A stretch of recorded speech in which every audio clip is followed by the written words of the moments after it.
listening to the Northern Hunter Podcast, home of all things hunting, fishing, and outdoors in Alaska. All right, everybody, welcome back to the show. My name is James Payne, and today is gonna be a fun one. We've got Mo here working the controls. Dalton's in the studio with us today. Chris could not make it. He sends his best, but he's out doing what everybody loves to do, and hunting. So sometimes you got to do instead of just talking about it. So I'm sure he'll have plenty of stories. I know he's had a very interesting time thus far, so we'll look forward to his story time. But the three of us today are going to be talking about used twos. Very active weekend that you guys had. Some very, very interesting stories coming up, and we'll leave it at that until later in the show. Ooh. Just as a little teaser. Cliffhanger. So. I love it when you do that. So before we get too carried away, though, if you guys could, if you are listeners of the show and enjoy what we do, please take the time and go give us a rating and a review on whatever platform you're listening to us on. That is a huge way to help share the show with other people and get it pushed out. That's really the only means of my marketing we really do at all. We don't pay for any kind of ads. We don't push anything with any paid promotion. So if you could leave us a rating and a review and then share it with your friends, that helps us out a lot in getting the show in front of other people. Yeah. So, but yeah, I did not have nearly the exciting weekend that you guys did, but it was more of a on purpose kind of thing. I ended up shutting one of my baits down. I had testers out mostly this year. I had one that was set up for hunting that I'm going to this following weekend. There's still, I guess I should say at this point in this, when this episode drops, season will be over. Yeah, so yeah, that's true. I hope everybody had a really great baiting season and lots of success in that final weekend. What a sad day. Let's not talk about that yet. Not mention that one again. Yeah, but it's too soon.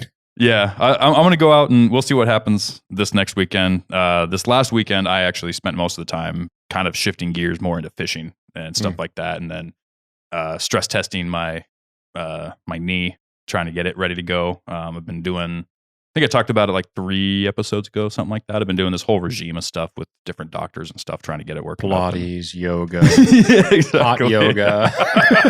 A lot of money spent at the Alaska Club. No, a lot of like nothing surgical yet, nothing intrusive. Thank goodness. But a lot of like OMM appointments and physical therapy exercises and whatnot. What's OMM? So, Manual manipulation, yes, or that something one. like that. That's okay. the one. Yeah. Okay. But it's essentially the most painful massage you'll ever get in your life. Yeah, I've heard about them. Yeah. Do they use the gun at all? Yes. Okay. So it's a little bit weird because like the first visit and whatnot, like sometimes it's just really light duty stuff. But I mean, they'll go like, so for me, I had a lot of where my tendons connect in the knees was all goofy. Okay. I'm assuming from being, I mean, I've had these knee issues for a long time. And I'm assuming it's from being a 180-pound private in the Army carrying a 100-pound ruck, as often as they wanted me to throughout the year. So going up Birch Hill, I don't even know how many times. But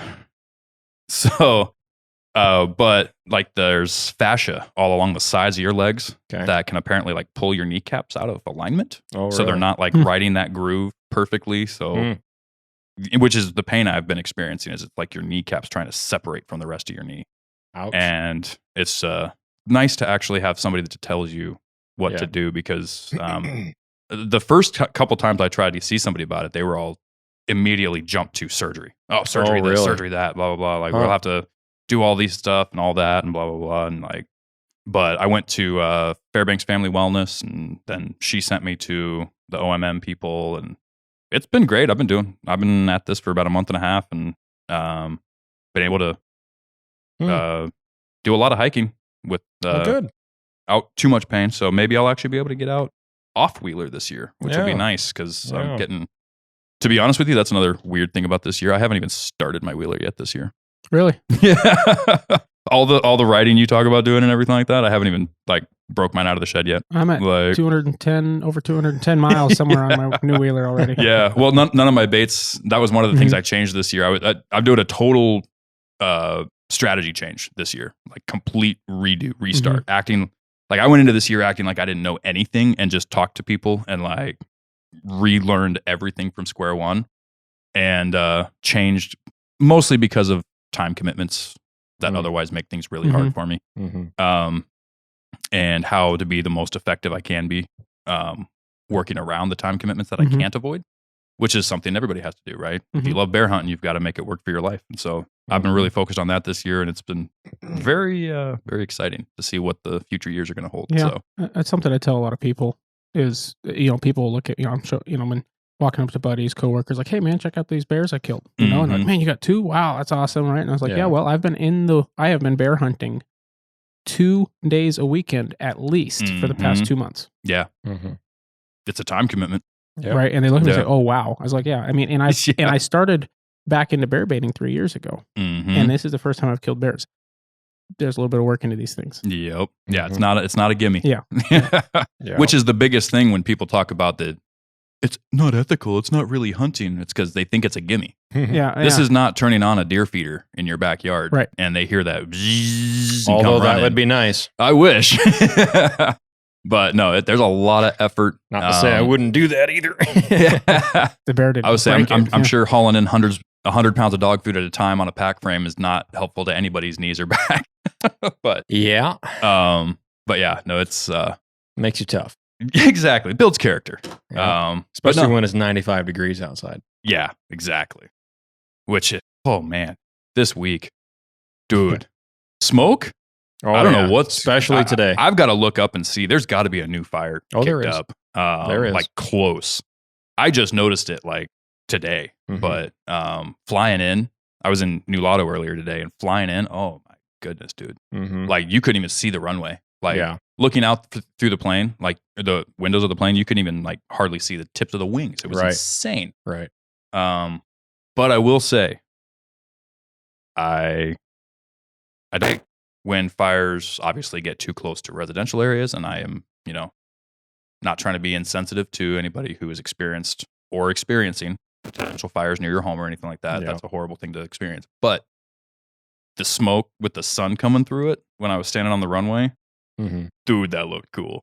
Like just the colors and everything. It looked good today from one side of the building at work, like the orange sun and all the colors and the smoke. And it was pretty. I'm not going to lie. Hard to breathe, but yeah, I was going to say, give it a week when we all lose our voice. Right. I went through a coffee shop this afternoon to get a milkshake in between jobs. And the gal that was running the coffee shop, she couldn't even talk. She totally lost her voice. Yeah, I feel bad for those people. That happened to my wife before she was my wife, literally the week before she became my wife. Oh, really? Yeah. So Madeline, she was, it was a smoky year. Yeah. And she totally lost her voice. I mean, like, probably like what we're all going to sound like next week, right? Like, hey, welcome to the Northern Hunter, Like, looked like he just sucked down 2 packs of cigarettes or something. Don't smoke cigarettes, kids. We're all smokers up here. It sounds like Popeye or something. We're going to have to start doing Alaskan summer commercials like that. Right. Make sure you record your voice before you come visit Alaska. No, but she totally lost it like the week before we were going down to get married, and she was freaking out. I was like, it's not the worst thing in the world. I have to say I do in sign language. I do. Why do you sound like Danny DeVito? I don't understand. Danny DeVito. No, but that was the worst year I think I've seen. Yeah. I was at work that year on Wainwright. I was doing the 1001 remodel. Dude, like you couldn't see across the airstrip. Yep. Like it was horrible. Well, we're due for it this year. Last summer we barely even saw 80 degrees. And it was a very mild summer. Very wet. It was very rainy. It was very overcast all summertime long. Only hot weather we saw was 4th of July weekend on our camping trip. Outside of that, in Fairbanks, it was overcast and rainy. And it was a cold, rainy moose season that year too. Yeah. Like more than it had been the years prior. Yeah. And so I told everybody last year, I said, you watch. Next year, we are going to get scorched. And now we have temps in the high 80s every single day. And thunderstorms. Everything's on fire. I noticed it pretty quick when I first moved up here back in the, I don't even know what you'd call that era, but 2009. But like through the 2010s, as I was like learning about living here, it's like, it seems like it flip-flops each year. Like you'll get a really cold winter with a little bit of snow. And by a little bit, I still mean feet, but not quite as much. And then the next winter will be a very more mild winter, but with a lot of snow. Mm-hmm. And then the summers are the same way. You'll have a cooler, wetter summer. And then on the flip side, it'll be hot and dry and everything burns. Yeah, I mean, at least back then, it seemed to be almost every other year, flip-flop back and forth. Lately, it's been a little bit more wonky, but I think sometimes it's more of a 2-3 year. Yeah, like you kind of have a build up. I was going to say, I don't think it's as much, well, at least in the last few years as I've really been paying attention to it. Because before that, wintertime was just winter and summertime was just summer. Yeah. But, when you're too young to care about what temperature it is. Who cares? See, and last year, you might call last year a little wet and rainy, but compared to I remember a summer probably 5-6 years ago now where it was raining Oh, I remember. like 4 out of 7 days of the week. Like it was wet. You couldn't do anything. The Chena was flooded. There was houses that were basements full of water by the Chena. Yeah, I remember that year. That whole summer was sponsored by Helly Hansen. And Grundens. That was a really wet year. But and then you weren't here in 2004, right? No. And I'm old enough to remember what that was like. Mm-hmm. And it was like perpetual night. Tell us what it was like, old man. You probably you weren't here. I don't think. Did you guys come back for that at all? I was here in 2005. Was that the year everything flooded like real bad, like downtown? No, this is smoke. 2004 was big smoke. fires. You're talking. We're talking. You couldn't see the sun. Really? We're talking night time. Like you couldn't see the lights in the windows across the street. I think I've heard other people talk about that year. I mean, and we didn't go outside. I remember that being a kid. Like, and I don't. It's hard. I was not that old. Right. But I remember it, and I remember it being dark during the day, but not doing school. Right. Right. Which for an Alaskan kid just doesn't fit. You know, when it's dark, you're doing school, right? Like, And, I know what it was. It was an old journeyman I had, was telling me about that year because all the job sites were getting shut down because it was like literally unsafe to be on a job site. Couldn't see. Yeah. Can't see, can't breathe. Like, the smoke has never affected me with my lungs or anything like that to this point. It might be because growing up in it. Right. I don't know, but natural immunity. I don't know, and I say those things, and I'm also getting old enough to realize that it could happen to me. And I say they're already just caked up as they're gonna get. Or they're better at filtering it. I don't know. Like I smell smoke, and I go, "Oh, that smells nice." I feel sorry for everybody else that can't breathe. But well, I don't know. We'll see how long it lasts, but I think we're going to be in for a very smoky summer. What was that? 40 million acres in 2004 that burned. I don't remember. I don't know. It's always surprising how many acres get burned up in Alaska every year. Yeah. Well, and there's always tons of fires going on out where nobody knows they exist. Yeah. Fires that never even see a helicopter fly over them. Right. Oh, yeah. It's just, see them on a satellite, whatever. Yeah. It's just regenerative. Yep. Well, and that's the part of the kind of forest we have here. That's what it does. Yep. It burns down. It grows back. Almost 7 million acres. Dries out. Burns down again. Like 7 million. Yeah. Wow. Is that statewide or just interior? I think that was statewide. Yeah. How many Delawares is that? That's just as a flex. And so, compared, now we had a real light fire season last year. 300,000 acres. Really? Wow, it was that small last year? Yeah. That's crazy. I'm telling you, we didn't get any smoke in Fairbanks until August. Yeah, I was going to say last year. And then it rained 3 weeks later and the whole state got wet, and that was it. I was going to say in August, I remember because my folks came up to visit, and it had been nice all up until the time that they got here. They were here for like the first 2 weeks of August or something like that. And they landed, and you couldn't even see the hills beyond the airport. Like, it was that smoky. And I'm like, guys, I'm sorry, I can't control it. Like, there's actually really cool views. You're getting a real experience. Right now. But this is real Alaska. And then it was like a week later, not even a week later, like 3 or 4 days later. Yeah, it started raining a little bit, and then it cleared up, and then it was rainy for like a week. Yeah, and then it was perfect air quality. There was a lot of smoke in some parts of the state from fires in Canada that had blown up. Yes. Smoke from the east across the state. But regionally, like within the state, we did not have that much fire last year. Wasn't that 2019 when we had smoke from the Kenai Peninsula? Was that year? 18 or 19. Yeah, it was one of those years. Yeah. But all the smoke in Fairbanks was actually blown up all the way from the peninsula. I remember because whichever, I want to say it was 18 because they were closing down the Seward Highway. Because I was on that camping trip 4th of July with Remy. Okay. And driving down that road, you couldn't see the mountains a mile away on the north side of the road. I mean, there's some mountains you can't see around Fairbanks right now. Yeah. You can't especially down. You can't see the bottom of Chena Ridge from the top right now. Really? Oh, yeah. I was up there working today. So dude, the southwest side of town is clobbered with smoke. It was smoke. weird. Yeah, so I was on the southwest side of town, but it was like the wall above the trees, so I didn't know where I was at and where I was working. But it's crazy what I've noticed recently, and I know it happens, but this year there's been a lot of fluctuation. It's not like a week of smoke. It's That's true. Yeah. Because we've got enough wind lately. It'll be clear in the morning, and then by the afternoon it's clobbered, or you wake up and it's clobbered. Yeah. Today, being up on the top of Chena Ridge, you could see 400 yards. Really? I was watching planes go up and down to the airport, just disappear into the smoke. Other plane come out of the smoke. Yeah, it was weird. I was sitting in the hangar waiting for our plane this morning, and I could barely make out the plane as it was landing on the runway. Oh, wow. Like, I was thinking, I'm like, are we even going today? Right. As long as he's flying IFR. Yeah. To be a commercial pilot, you have to have IFR ratings. Oh, yeah. I mean, it's a Pilatus, so it has rated. all the doohickeys and there's a lot of guys that will bells. fly VFR just because they can. But, a lot of the bush guys will do it just because it's more fun, I guess, or something. Speaking of acreage. Acreage? No, acreage. Acreage, not Anchorage. As an area of Delaware land. has 1.2 million acres in the state.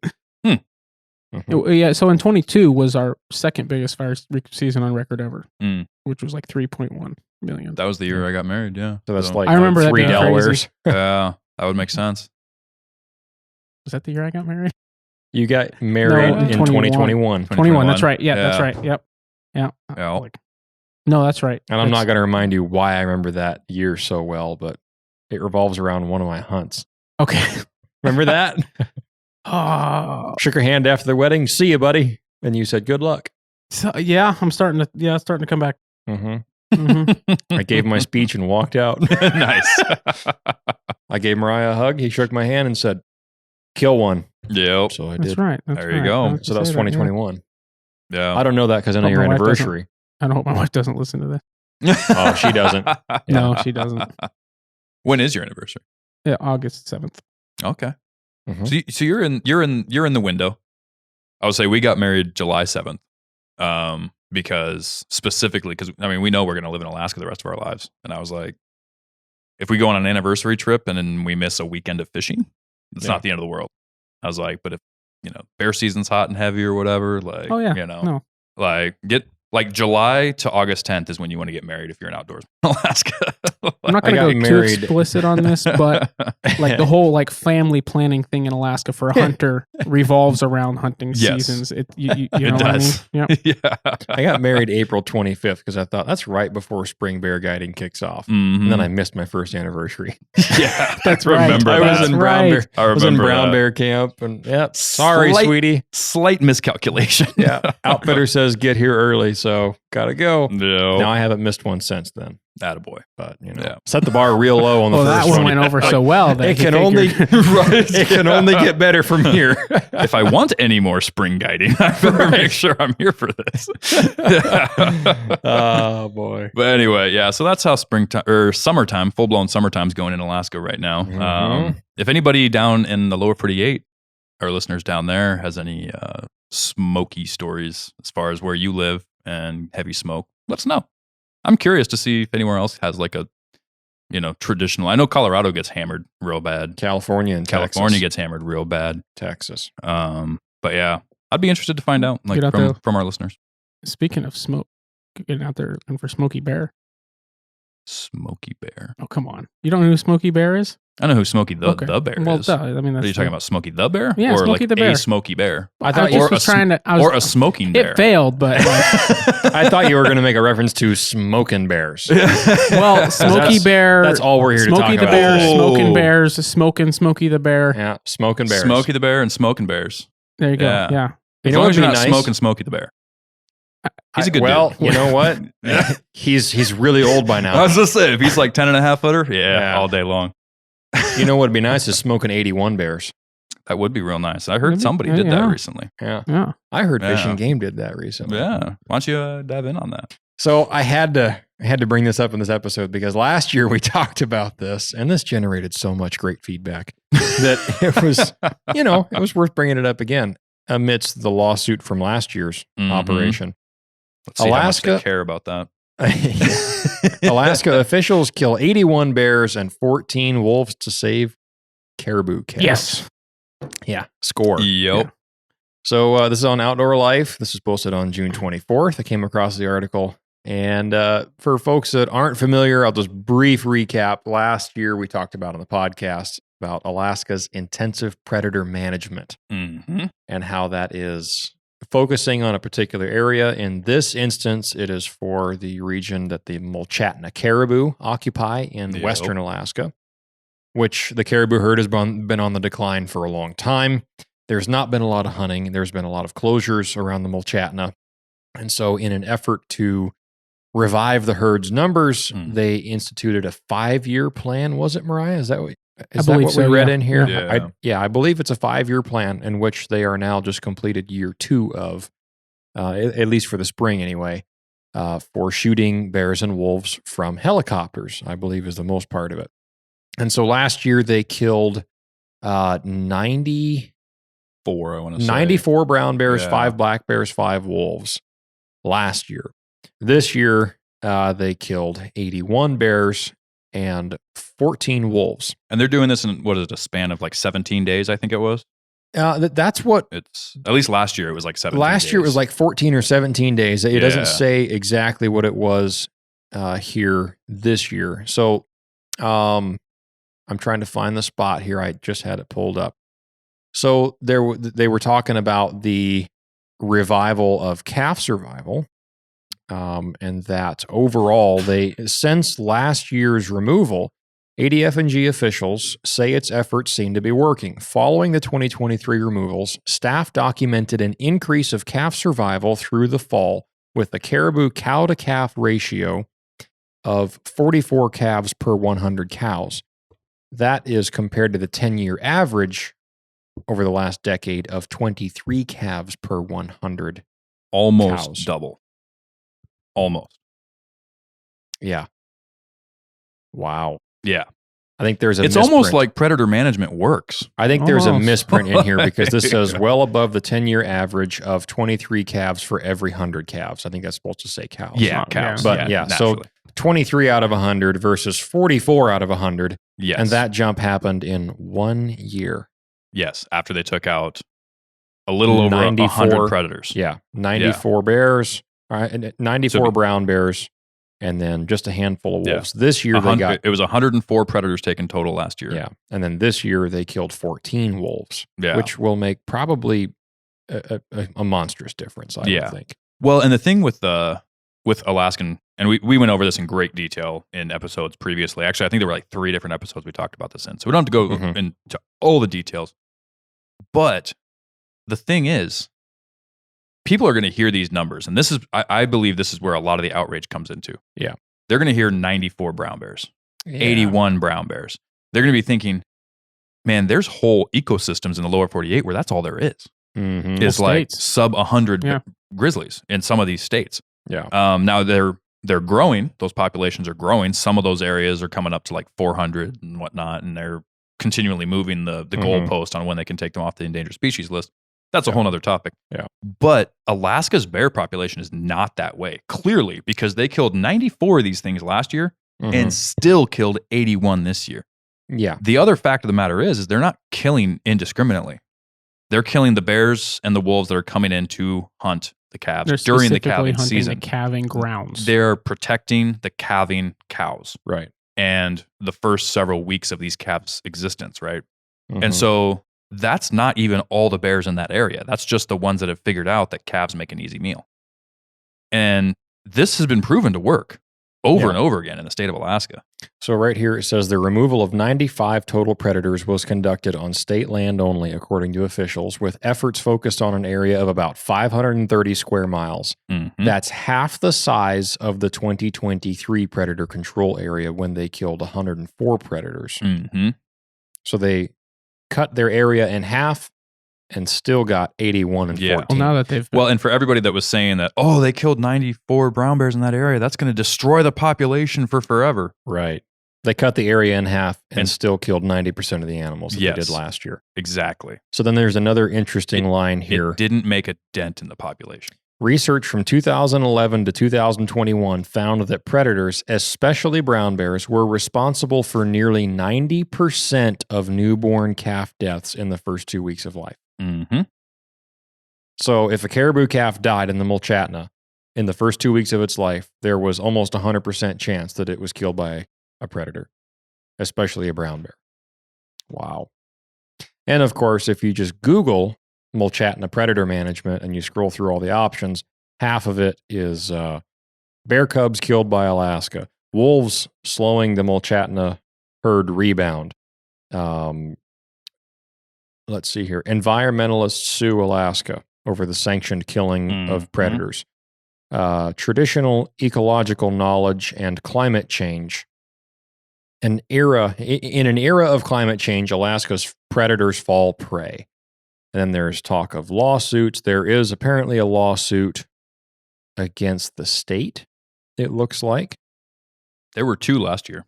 There's at least one that pops up right here. Mm-hmm. It's incredible. Well, and it's largely sprung from people that don't understand how densely populated these predators are, or how destructive these predators are. Yeah. Each brown bear killing 34 calves per season off a study on the Nilchina herd.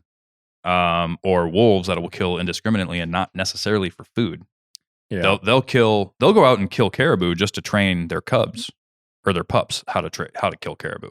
Inside Alaska's scapegoat killing of grizzly bears. Give me a break. Yeah. Well, the thing is, you can't even claim that anymore because of the results they just got this year. Yeah, exactly. So, I mean, it works. Everybody's saying, well, it's an unproven method, and this is an unnecessary amount of death for animals that we really don't even know how responsible they are for this decline. Well, here's your data.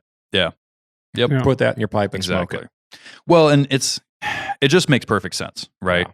And the reason I say it makes perfect sense is we can look at data over the course of Fish and Game's management here, what they've done with different muskoxen herd and other caribou herds that they've done this kind of work with. Yeah. Areas of the state where they've had to do this all over the place. Mm-hmm. And it's worked every time. Predator management works. And the thought that it doesn't is just lacking common sense. Read a book about Alaska in the 50s and 60s. Yeah. You take out something that's eating something. Yeah. And the thing it would have eaten lives. Mm-hmm. Mm-hmm. That's the way that works. Yeah. It's simple math. Doesn't take a genius. So, is it the whole problem? No, it probably isn't. There's probably other contributing factors, right? Yeah, there are. Wild animals get illnesses. They have lack of food. There's harsh winters. Yeah. There's all sorts of environmental things that will kill off animals. But one of the major ones is carnivores, predators, things that eat them. Yeah. If we can control one of those things, we can't control if it's going to be -50 for 2 months, or if they're going to get 10 feet of snow, right? Or it's going to rain midwinter, yeah, or all the lichen goes away, right? We can't control any of that, but we can go kill bears. So we might as well do the one thing we can do. To me, folks are predators too. Yeah, we're out there killing all the ungulates. Yeah, if we're going to be killing the ungulates, then we have to balance it out and kill some predators. Well, and we were just talking about this before the show, but one reason I think this is amplified now is because of the boom in Alaska's population. Thanks, Discovery Channel. Well, I mean, the Mulchatna herd hasn't had that much of a hit. I'm not saying specifically the Mulchatna herd, but I mean, all over the state, you see these ebbs and flows of populations and things like that. But you have to, as we were talking about before, we hit the red button, or Mo hit the red button. You have to adjust the management style and the setup per population density. Yeah, because times have changed. What do you do? Back in the day, there probably weren't 2,000 trucks up off in caribou country, Eagle right? Summit and 12 Mile. Yeah. Over 2,000 trucks. I think it was 2 years ago somebody made that count. It was in the newspaper. It wouldn't surprise me. Yeah, it was an article in the newspaper. Yeah. And it was insane. Maybe 20 years ago, that wasn't the case, right? Maybe it wasn't as popular. People didn't know about it, or maybe the regs were different, so not everybody could go up there. Just whatever happens, right? But you've got to adjust as things grow and change. because just like the bears get overpopulated, well, humans can too. So that's what you see in the lower 48 with a lot of these elk populations, where they have to get real stringent because they've got non-residents from bordering states coming in because it's a 2-hour drive, right? Why wouldn't you? Mm-hmm. And I know I was talking to a fella just the other day about Colorado getting a lot more stringent on their elk regulations due to pressure. Mm-hmm. And so, I mean, whether it's your state's residency growing or out-of-state pressure growing or whatever the cost may be, we're predators, like you said. Yeah. So you've got to adjust for it. Yeah. I don't buy into the idea just from the side of the perspective that there are too many hunters. I do buy into the fact that I think things are out of balance. Mm-hmm. We have enough game to support the number of hunters that we have, but we don't have enough areas in the accessible areas. We don't have enough game in the easy to access, high pressure areas to support single-sided harvest. Yes. Of only ungulates. Yes. If everybody that shot caribou and moose and sheep shot a wolf while they're at it, deer shot a bear down in south. Yeah. If they all on the same, well, not on the same, but in the same general area, if every one of those people was committed to killing a predator a year, this would be a whole different landscape. It would. I am convinced of that, and nobody can really argue with it because it's never happened. Right. The only predator, the only intense predator killing that we have to look back on historically is a long time ago at this point. I mean, you're reaching back probably 30 years plus ago now, possibly even longer, when you can't shoot stuff from the air. And there just weren't as many people, not as many people cared. It wasn't in the public eye. There was no social media. And so if occasionally somebody went out and shot a bunch of wolves from the air in a super cub in the 50s and 60s, nobody even blinked twice at it because that's what you do, right? Commercial fishermen down in the Gulf of Alaska used to shoot sea lions all the time because they raided the fishing lines. Seals. They would raid the nets. And if you didn't shoot... tear big holes in the nets. If you didn't shoot those aquatic mammals, then you weren't considered one of the guys. And I've heard that from guys that used to be commercial fishermen way back then. And this is long before the days of federal protection of marine mammals. Yeah. Long before those days. But now, things have just changed, right? And so we have the same mindset in the interior with the predators and the ungulate species up here. Well, it's inconvenient. And while it is legal to shoot some bears and wolves within their respective seasons, it's nowhere near the harvest data that it could possibly be. If 30% of the hunting population in Alaska killed as many predators as they kill ungulates, sure, I have no doubt that would make a big dent. Because look at the numbers right here. Just in the span of 1 year, they noticed a double increase in percentage of calf survival. I'll even argue for a much simpler, not even if they kill as many predators. Yeah. If you killed one predator, you got to think. Anywhere in the state. You got to think a wolf is going to kill more moose than you per year. You know? Yeah. A wolf is going to kill more caribou than you per year. Or be a part of more moose kills. Exactly, yeah. Not an individual moose, but yes, as a pack. Yeah. Combined throughout the whole year. Yeah. That moose or that wolf probably going to be on more moose kills. Like per the number of the guaranteed the pack is what I'm getting at. Like it'll be on more than one moose just for that one wolf. Guaranteed. Right? So you take that out, now you're taking out the moose and the caribou that would have taken stay in the population. You take what you need. Now it's balanced, right? That's balanced. Even if you don't go out and slaughter, 3 to 5 bears a spring or, take out 5 wolves with your AR-10 or something like that, right? Like you take out at least one, you're going to be doing something, right? I think the hardest part about wolves specifically is because they're a pack animal. If I go out and I shoot one wolf out of a pack of 10, that pack of 9 is still going to kill a ton of animals. They will. Yeah. And reducing the pack number by 1 is not going to have an effect on the effectiveness. But that's one hunter doing this. Right. Yeah. If you have an area that gets enough pressure and enough other guys do it, then you can get that pack down to 3. Well, now you just made a monstrous difference. Right. But I do think that the wolf situation is due to the lack of aerial shooting in predator management allowances and the lack of trapping. Trapping, I would love to get some numbers from the Alaska Trappers Association to see how many people are actually out there wolf trapping and are successful at it. I know a few guys that are very successful at it. There are a few of them. Yeah, as far as how mass spread it is, I'm not sure. But how big is trapping overall in this state compared to 20 years ago? I mean, before gas prices, before sled prices were $20,000 for a snow machine.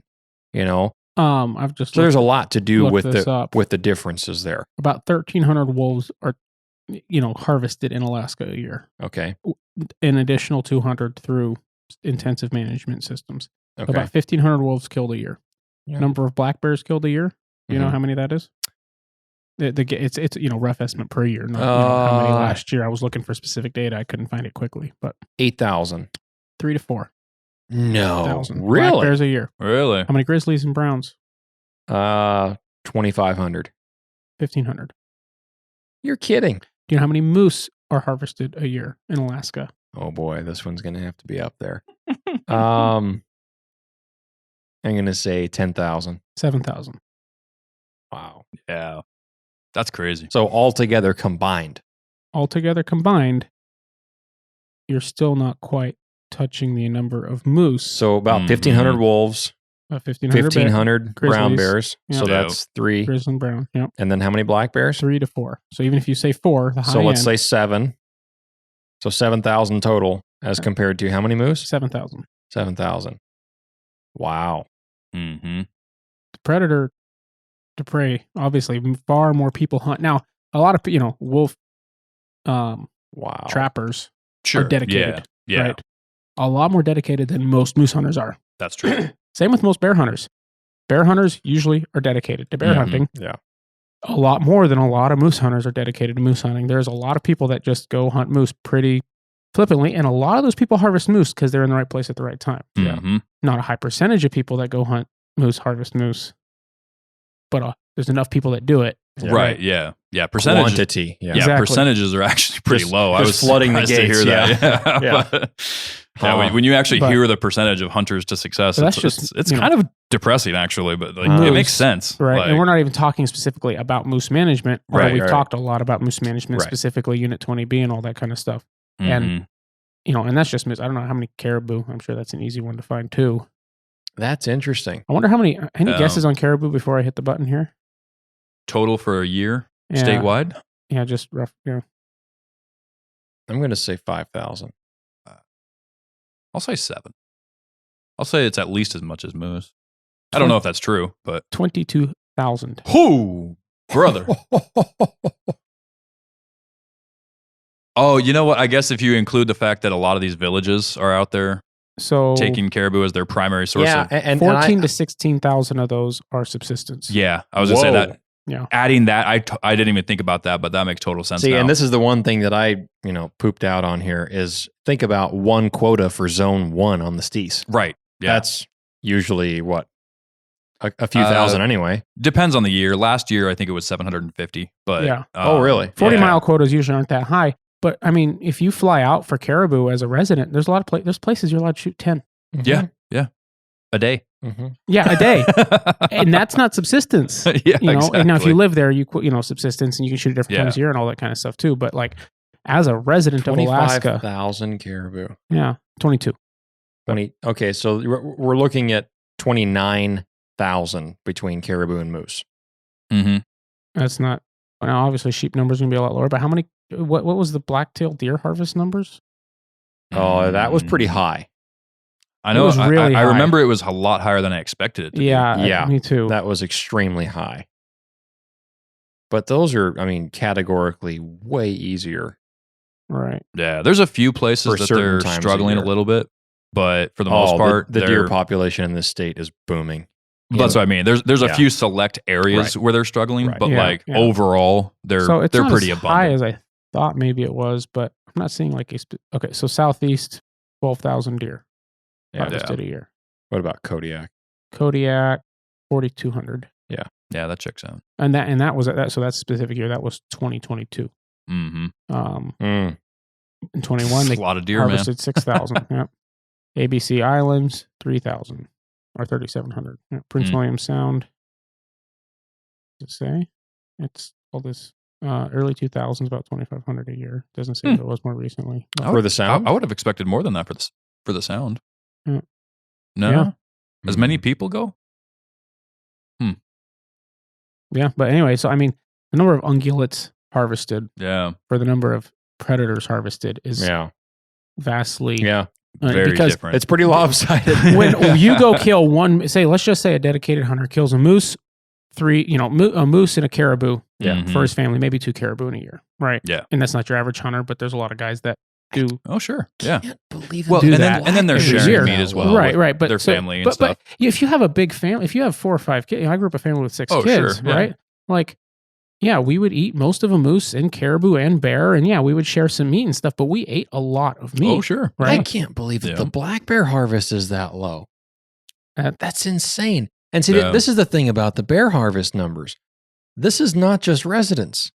How many clients fly in from out of state every year? Yeah, to go shoot black bears and brown bears. And those brown bears are brown bears / grizzly bears.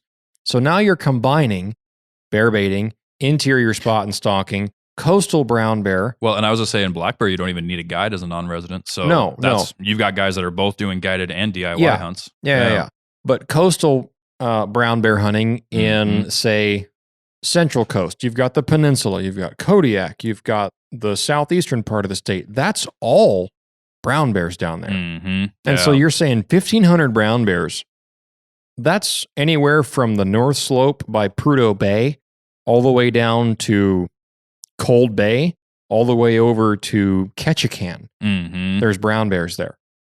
1,500. Do you think that, I was going to say, is that number specifying grizzlies versus brown bears? Or are we talking 1,500 was all because grizzlies / brown bears total. They didn't make a distinction between coastal versus interior. Incredibly low. Yeah. So this wow. So that's way lower than I thought. Holy cow. For black bears. The more I think about it, the more surprising that one is.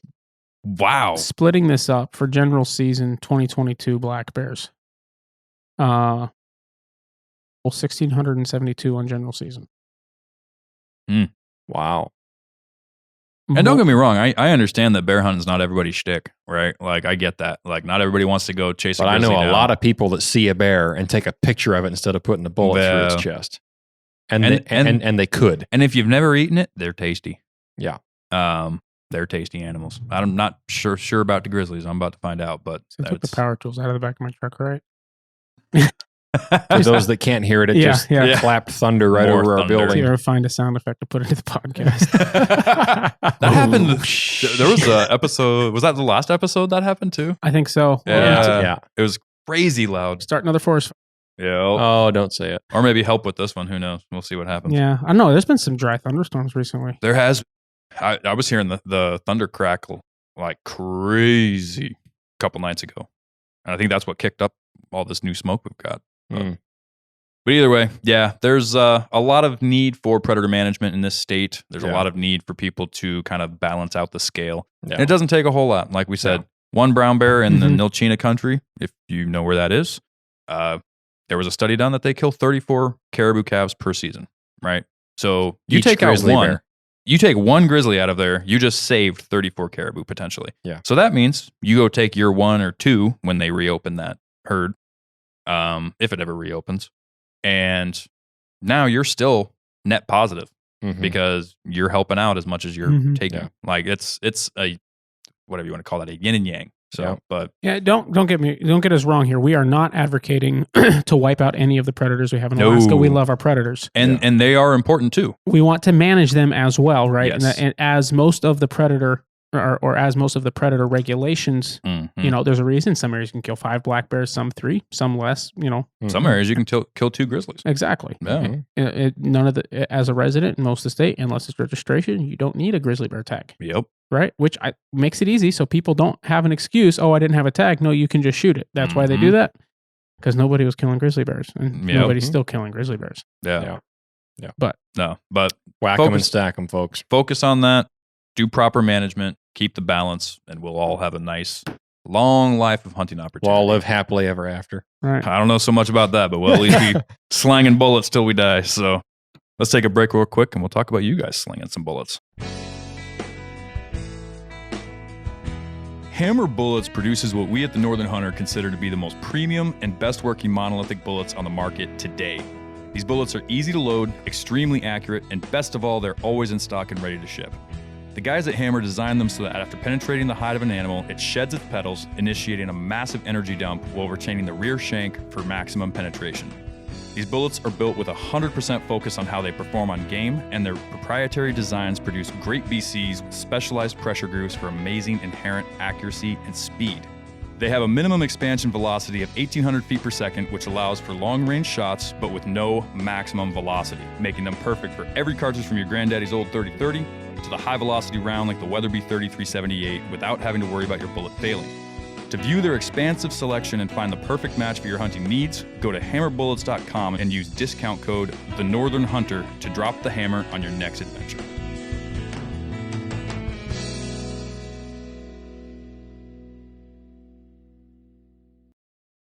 All right, so the moment everybody's been waiting for, I'm sure. So you guys both had very active weekends out at the baits. Yeah. It was, because again, this episode, I won't mention it, but the time is coming out. It was second to last weekend, correct? Mhm. Yeah. Okay. So give a brief overview real quick, and then we'll follow back to yours. Okay, so I had a great weekend, Got off work on Thursday, almost headed the bait, didn't.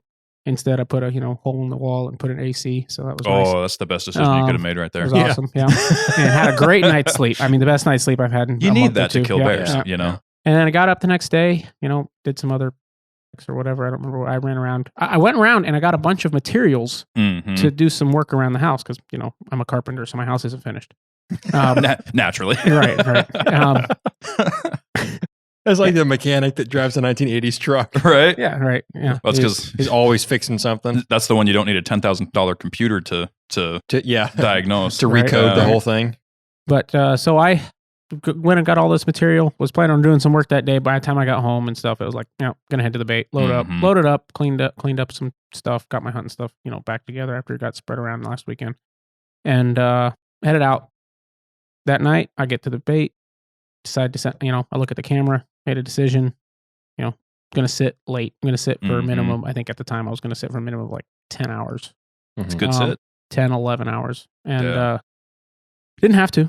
I still had to sit a while. Shot probably the biggest black bear I may ever kill, interior black bear I may ever kill. And, went home, slept a few hours, cut it up the rest of the day, and, cut it up the next day. And, then went out and checked another bait.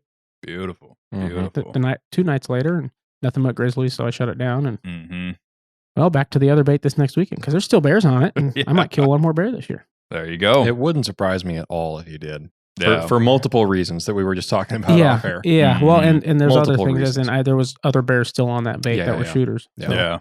Although it's going to be hard to shoot something I was small going now. to say, the question is, are you going to be able to shoot? Yeah, an average bear is going to walk in and say, well, that's small. Right. Shoot. Get out of here. Yeah. So what about you, Dalton? You want to foreshadow yours a little bit? Yeah, my wife and I went out to our baits, and I had mentioned in the last episode that we had gone out shortly after I got home and passed on a few of them.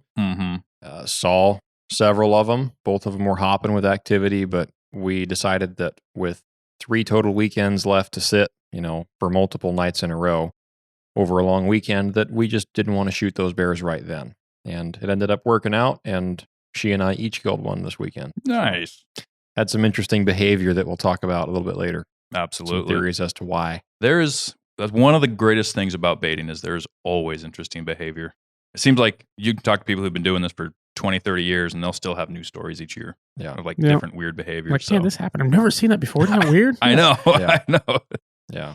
All right. So, Mo, we'll dive into yours first, shall we? Just because I really want to get the details on this. I have not talked to you about this one. No, I sent you a text. I figured I'd let you know that I shot a big bear and about how big it was, just so you know. I didn't walk in and be like, by the way, I shot this bear, and you'd look at me like, really? You didn't tell me. Like, I looked at Chris when he walked in here. He's like, yeah, I shot a 6'8" bear. I'm like, what? Right. Yeah, thanks for the heads up, Yeah. bro. Yeah, exactly. No, and I figured you were busy processing and everything, doing the post shot work, so I wasn't going to bug you with too many text messages. But yeah, no, that was awesome. And the coolest part about this, you'd mentioned this earlier in the episode, is this spot, and we'd mentioned this in other episodes too, you didn't have good activity on last year. Nope. And decided to be stubborn and put in the time and the commitment to this area and try again this year. Yeah, that's true. Yeah. Part of that was that it was easy to bait this one again. And there were bears on it last season, and they'd been back last summer. Right. I could see the sign of that. And I said, you know what? As much work as it is to put in a new bait in general, I'm just going to bait this one again and see if I can find another spot to put a new one in. Yeah. And, I had bears hit them well over a month earlier than they had the year before. Yeah. And, it's paid off. Well, and I think the two things is, one, the establishment there. But two, you did a lot of work to get away from other people too. I did. Which I think is probably what contributed to that first year being so slow, I would gather. I think it has something to do with it, yeah. But for anybody listening that maybe had a really bad season, and maybe you put in some really good work into an area that you thought was going to be great, and you just now had bears hit, or you got bears on camera between the last visit and the time you went to tear down, and that's a heartbreaking thing to happen. Yeah. You're a perfect example of why sticking it out in one spot, and especially if you know it's a good berry area, away from other people, you're not dealing with a lot of competition, you can get results like you did. Yeah. So, well, one of the biggest struggles with finding a new spot, and part of my reason for picking this one again was what hit last year was black bears, right? Part of the struggle with finding a new spot is, as much as we want to kill grizzlies over bait when we can, and we've talked a lot about that. Black bears taste better. Black bears taste better, and you can kill more black bears. That's true. Right? Yeah. And there's something about black bears that's just fun. Yeah.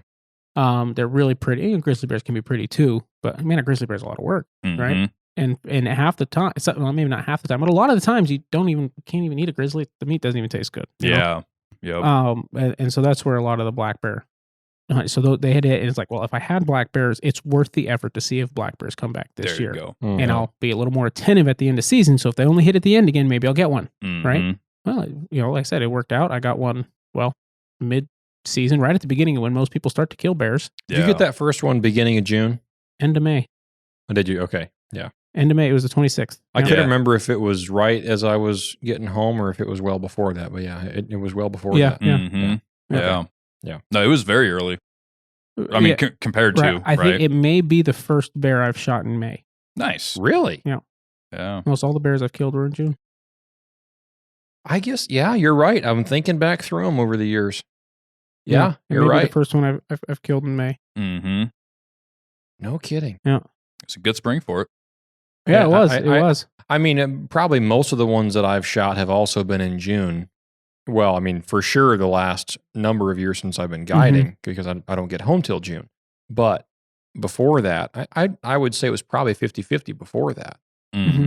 But, depending on where you're at, how far away you are regionally, the snow lingers around longer, and sometimes it's not even useful to go even set up your bait until the middle of May. Right. Yeah. That's very common. Very common. Very, actually. very common. I would say in a lot of places, you can't, unless you want to set up on ssnow machine. Right. Or unless you want to post hole up to your crotch the whole way. I think it was, what was that last year?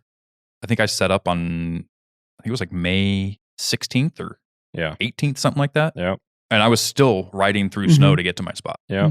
Everybody's always chomping at the bit. Man, end of April, beginning of May. Yeah. All right. Well, part of it's just the hype.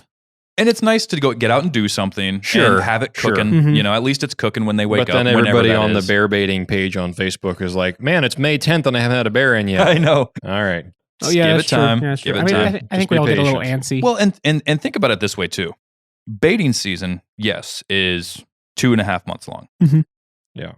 Compare that to most caribou seasons, about the same, right? But compare that to moose season. Yeah, but you're not allowed to spread corn to kill moose. Caribou. No, but that's what I'm saying though, is like you can't bait for moose, and you get roughly, depending on where you're at in the state, 2 to 3 weeks to kill moose. Unless you get a cabbage garden going. Some places less than that, right? Some areas a little bit more. Sometimes you can hunt for a month and a half, depending on areas of the state. Do that research yourself. But because it's baiting, if it takes them till the 1st of June to hit, you still have more time to bear hunt than you do to moose hunt.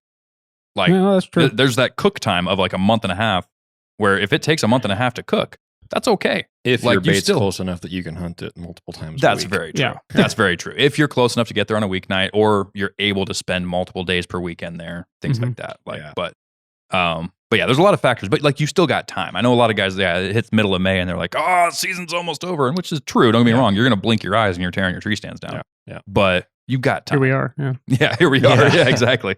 This is the end. But But anyway, so, and I know that you, for the years leading up to this one, were doing testing out different areas, trying out different finding things. that new spot, right? Yeah. Just talk a little bit about that, finding this spot. Like, not any grave details, obviously. I don't want to give away my secrets, right? No, right. Yeah, exactly. But just the process of, like, you tried, and then get into the hunt, because that's the part that's obviously the best part of this one. I'll give a quick rundown, since I've talked about it before. But yeah, I mean, 2 years ago, I hadn't hunted or hadn't bear baited, except I'd gone with my dad to his baits a few times, but I hadn't bear baited for 3 years because I was building the house and had to focus on some other things. And my wife Candace, I told her, we were engaged, and I just said, hey, by the way, it was like fall or something, so or maybe it was spring before we got married. I said, by this time next year, I'm done not baiting. It's driving me nuts. I know, and you don't know what a bear baiter is or does. It's nothing that had been a part of her life or anybody she knew. Right, yeah. Mm-hmm. So this is what I'm going to be gone on the weekends. I'm going to be gone a lot in the evenings. And when you can and you want to come with me, I'm all for it. Oh, sure. Right. Yeah. That's great. But this is what I'm going to do with or without you. Yeah. Like, just so you know, this is going to happen. It's part of my soul. Yeah. So, and so that year, and she was able to come with me, and I didn't have a lot of time and stuff still. So I picked one spot in an area. I'd killed several bears, black bears. And I was like, I know there's other baiters in this area now. There didn't used to be a lot, but now there's a lot. So I pushed way back in there. And went and found a trail. It's like I found where somebody else was baiting. They were the furthest bait, and I pushed back in there a lot further and got away from them, and down a hill to where I was in a different drainage and all that kind of stuff they try to do, and set up a bait. And it didn't take very long. I had bears, grizzlies. Left it for a few weeks, nothing but grizzlies. Yeah, which is kind of the issue. We weren't baiting in there anymore to begin with. So she got to see a bear come in when we sat one time. It was great. Yeah, she loved it. That's right. I remember you showed me the video of that. That was cool. That's a cool experience. Man, I had some nice grizzlies. I wish I could have shot. Right, but anyway, cleaned it up, and that was that year. The next year, last year, I want to bait a spot I can shoot grizzlies. So I found a spot. I was running, I want to say 10, 12 miles, something like that. And a good chunk of those miles were easy to ride, and then a good chunk of those miles weren't. And it was an hour from the truck to get to the bait. And that's not walking, right? And then once again, it was an area, there's a lot of people, but I could shoot grizzlies here through June. And put in a bait, had grizzlies, but it was really sporadic, probably because there were other baiters in the area. I was up on a hill, not near water, because I couldn't find a spot like that where I wasn't right next to somebody else. Once again, it's that whole combat baiting is a lot of work. Yeah, it is. And it can be successful. And I don't necessarily discourage people from trying it if it's all they really think they have the time to do, because it's, you can do it a lot closer to town. Still better chances and than sitting on your people couch. still kill bears that way. Yeah. Right. I talked to other guys out there that were getting bears. Oh, yeah. Even though they're baiting a mile, half a mile from each other. Right. Can walk to half a dozen baits in a half hour. It's a little exaggeration, but that's what it seemed like, right? In some areas, that's not an exaggeration. And anyway, but guys were still killing bears. Yeah. And a lot of it just has to do, you have good scent, good food. That all matters so much more in that kind of stuff. Yes, it does. Anyhow, didn't get any bears that year. Also set up the bait that I did, this year. And I focused on the grizzly bait last year because there were bears. There wasn't on the other. This year, I put the new one out. The new last year new one, and I decided I'm going to put this one out and I'm going to find another spot.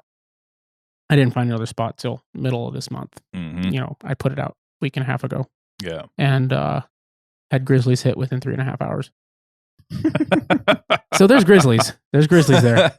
And maybe I'll try it early next year or something. Maybe, right? Yeah. But anyhow, so that's the rundown the last few years.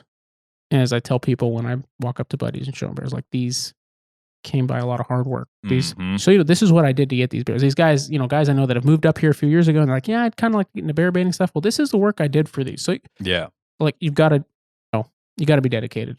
Well, it's encouraging to people too. It is, because I mean, you might not have the greatest success your first year, even maybe your second year, but it doesn't mean give up. Doesn't mean pack up and be like, well, I'm just no good at this, and this isn't working, and blah blah blah. Well, and some people just don't have the patience. That's true. We talked to Tim. Yeah. And that's just not his thing, right? Yeah. There's a guy I work with, he goes out and caribou hunts every year. Yep. And he's the kind of hunter that, I'm not that kind of hunter. I've thought about, because I asked him one time, I said, hey, can I invite myself along on your hunt? Like he's the kind of guy you could feel like you'd do that with. He goes, sure. Yeah, maybe let me talk. It's not really my hunt. We've got a whole bunch of more people coming along this year. And I was like, I don't want to come.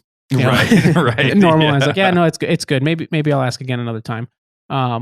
And I said, I'm even like, I would even just come along to see the trail and I'll split and get away from you guys. Right. I want to get into the area and do this hunt. And if I know somebody's got a trail and they're willing to share some information with me. Sure. Because the way this guy hunts is he goes hunts and sleeps in and his brother kills caribou. He's the camp cook is what you're telling me. Probably. Yeah. The kind of people. Every camp needs one. These are the guys that don't bring bear tags. Bears.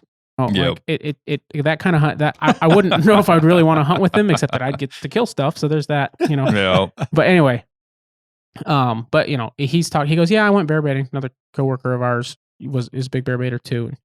He goes, yeah, I went bear baiting with him once, and I can't stand it. I just can't stand sitting there and doing nothing. To read. I don't like to read, so what? And anyhow, so he that's a lot of people's perspective, and hey, you know what? The more bears for me, right? Mm-hmm. Sure, yeah. Like as much as we want people to kill bears, the less chance there is of somebody being in my spot and killing my bears, the better.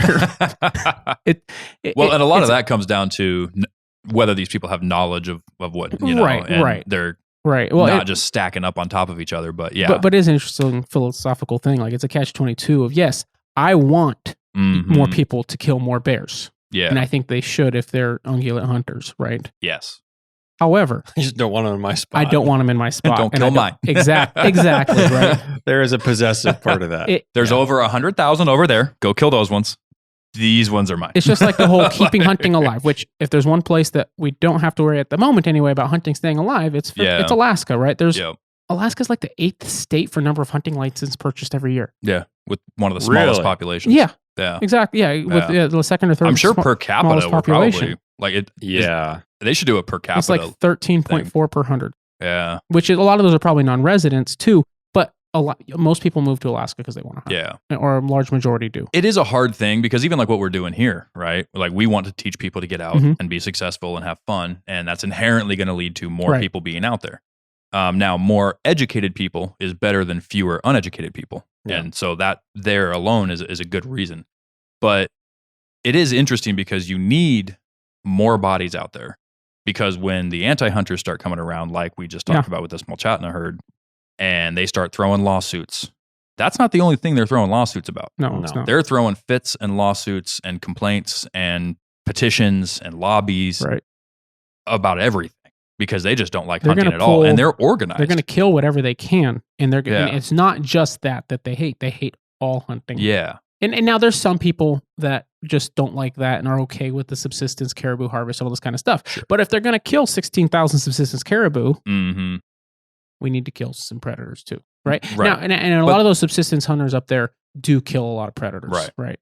But what I'm getting at is like you've got a lot of guys that don't want more hunters in the woods because of like what you just said, right? They kill my bears, they kill my moose. That's my area, my deer, which is true. Don't get me wrong. Like I'm a firm believer that yes, it's public land, but this is just like the sandbox at school. If you start throwing toys at each other and beating the crap out of each other, your teacher's going to come in and pull you apart, and neither of you get the sandbox. And if somebody craps in the sandbox, then exactly, nobody's exactly. We got to play nice in the sandbox, guys. But like, but the thing is, you can't combat the anti-hunters if you don't have the numbers. And if the people that do hunt don't say something, they don't speak up. If everybody's just sitting on their couch until it's moose season, you go out moose hunt and you go back home and you never talk to anybody about moose hunting because you don't want more moose hunters.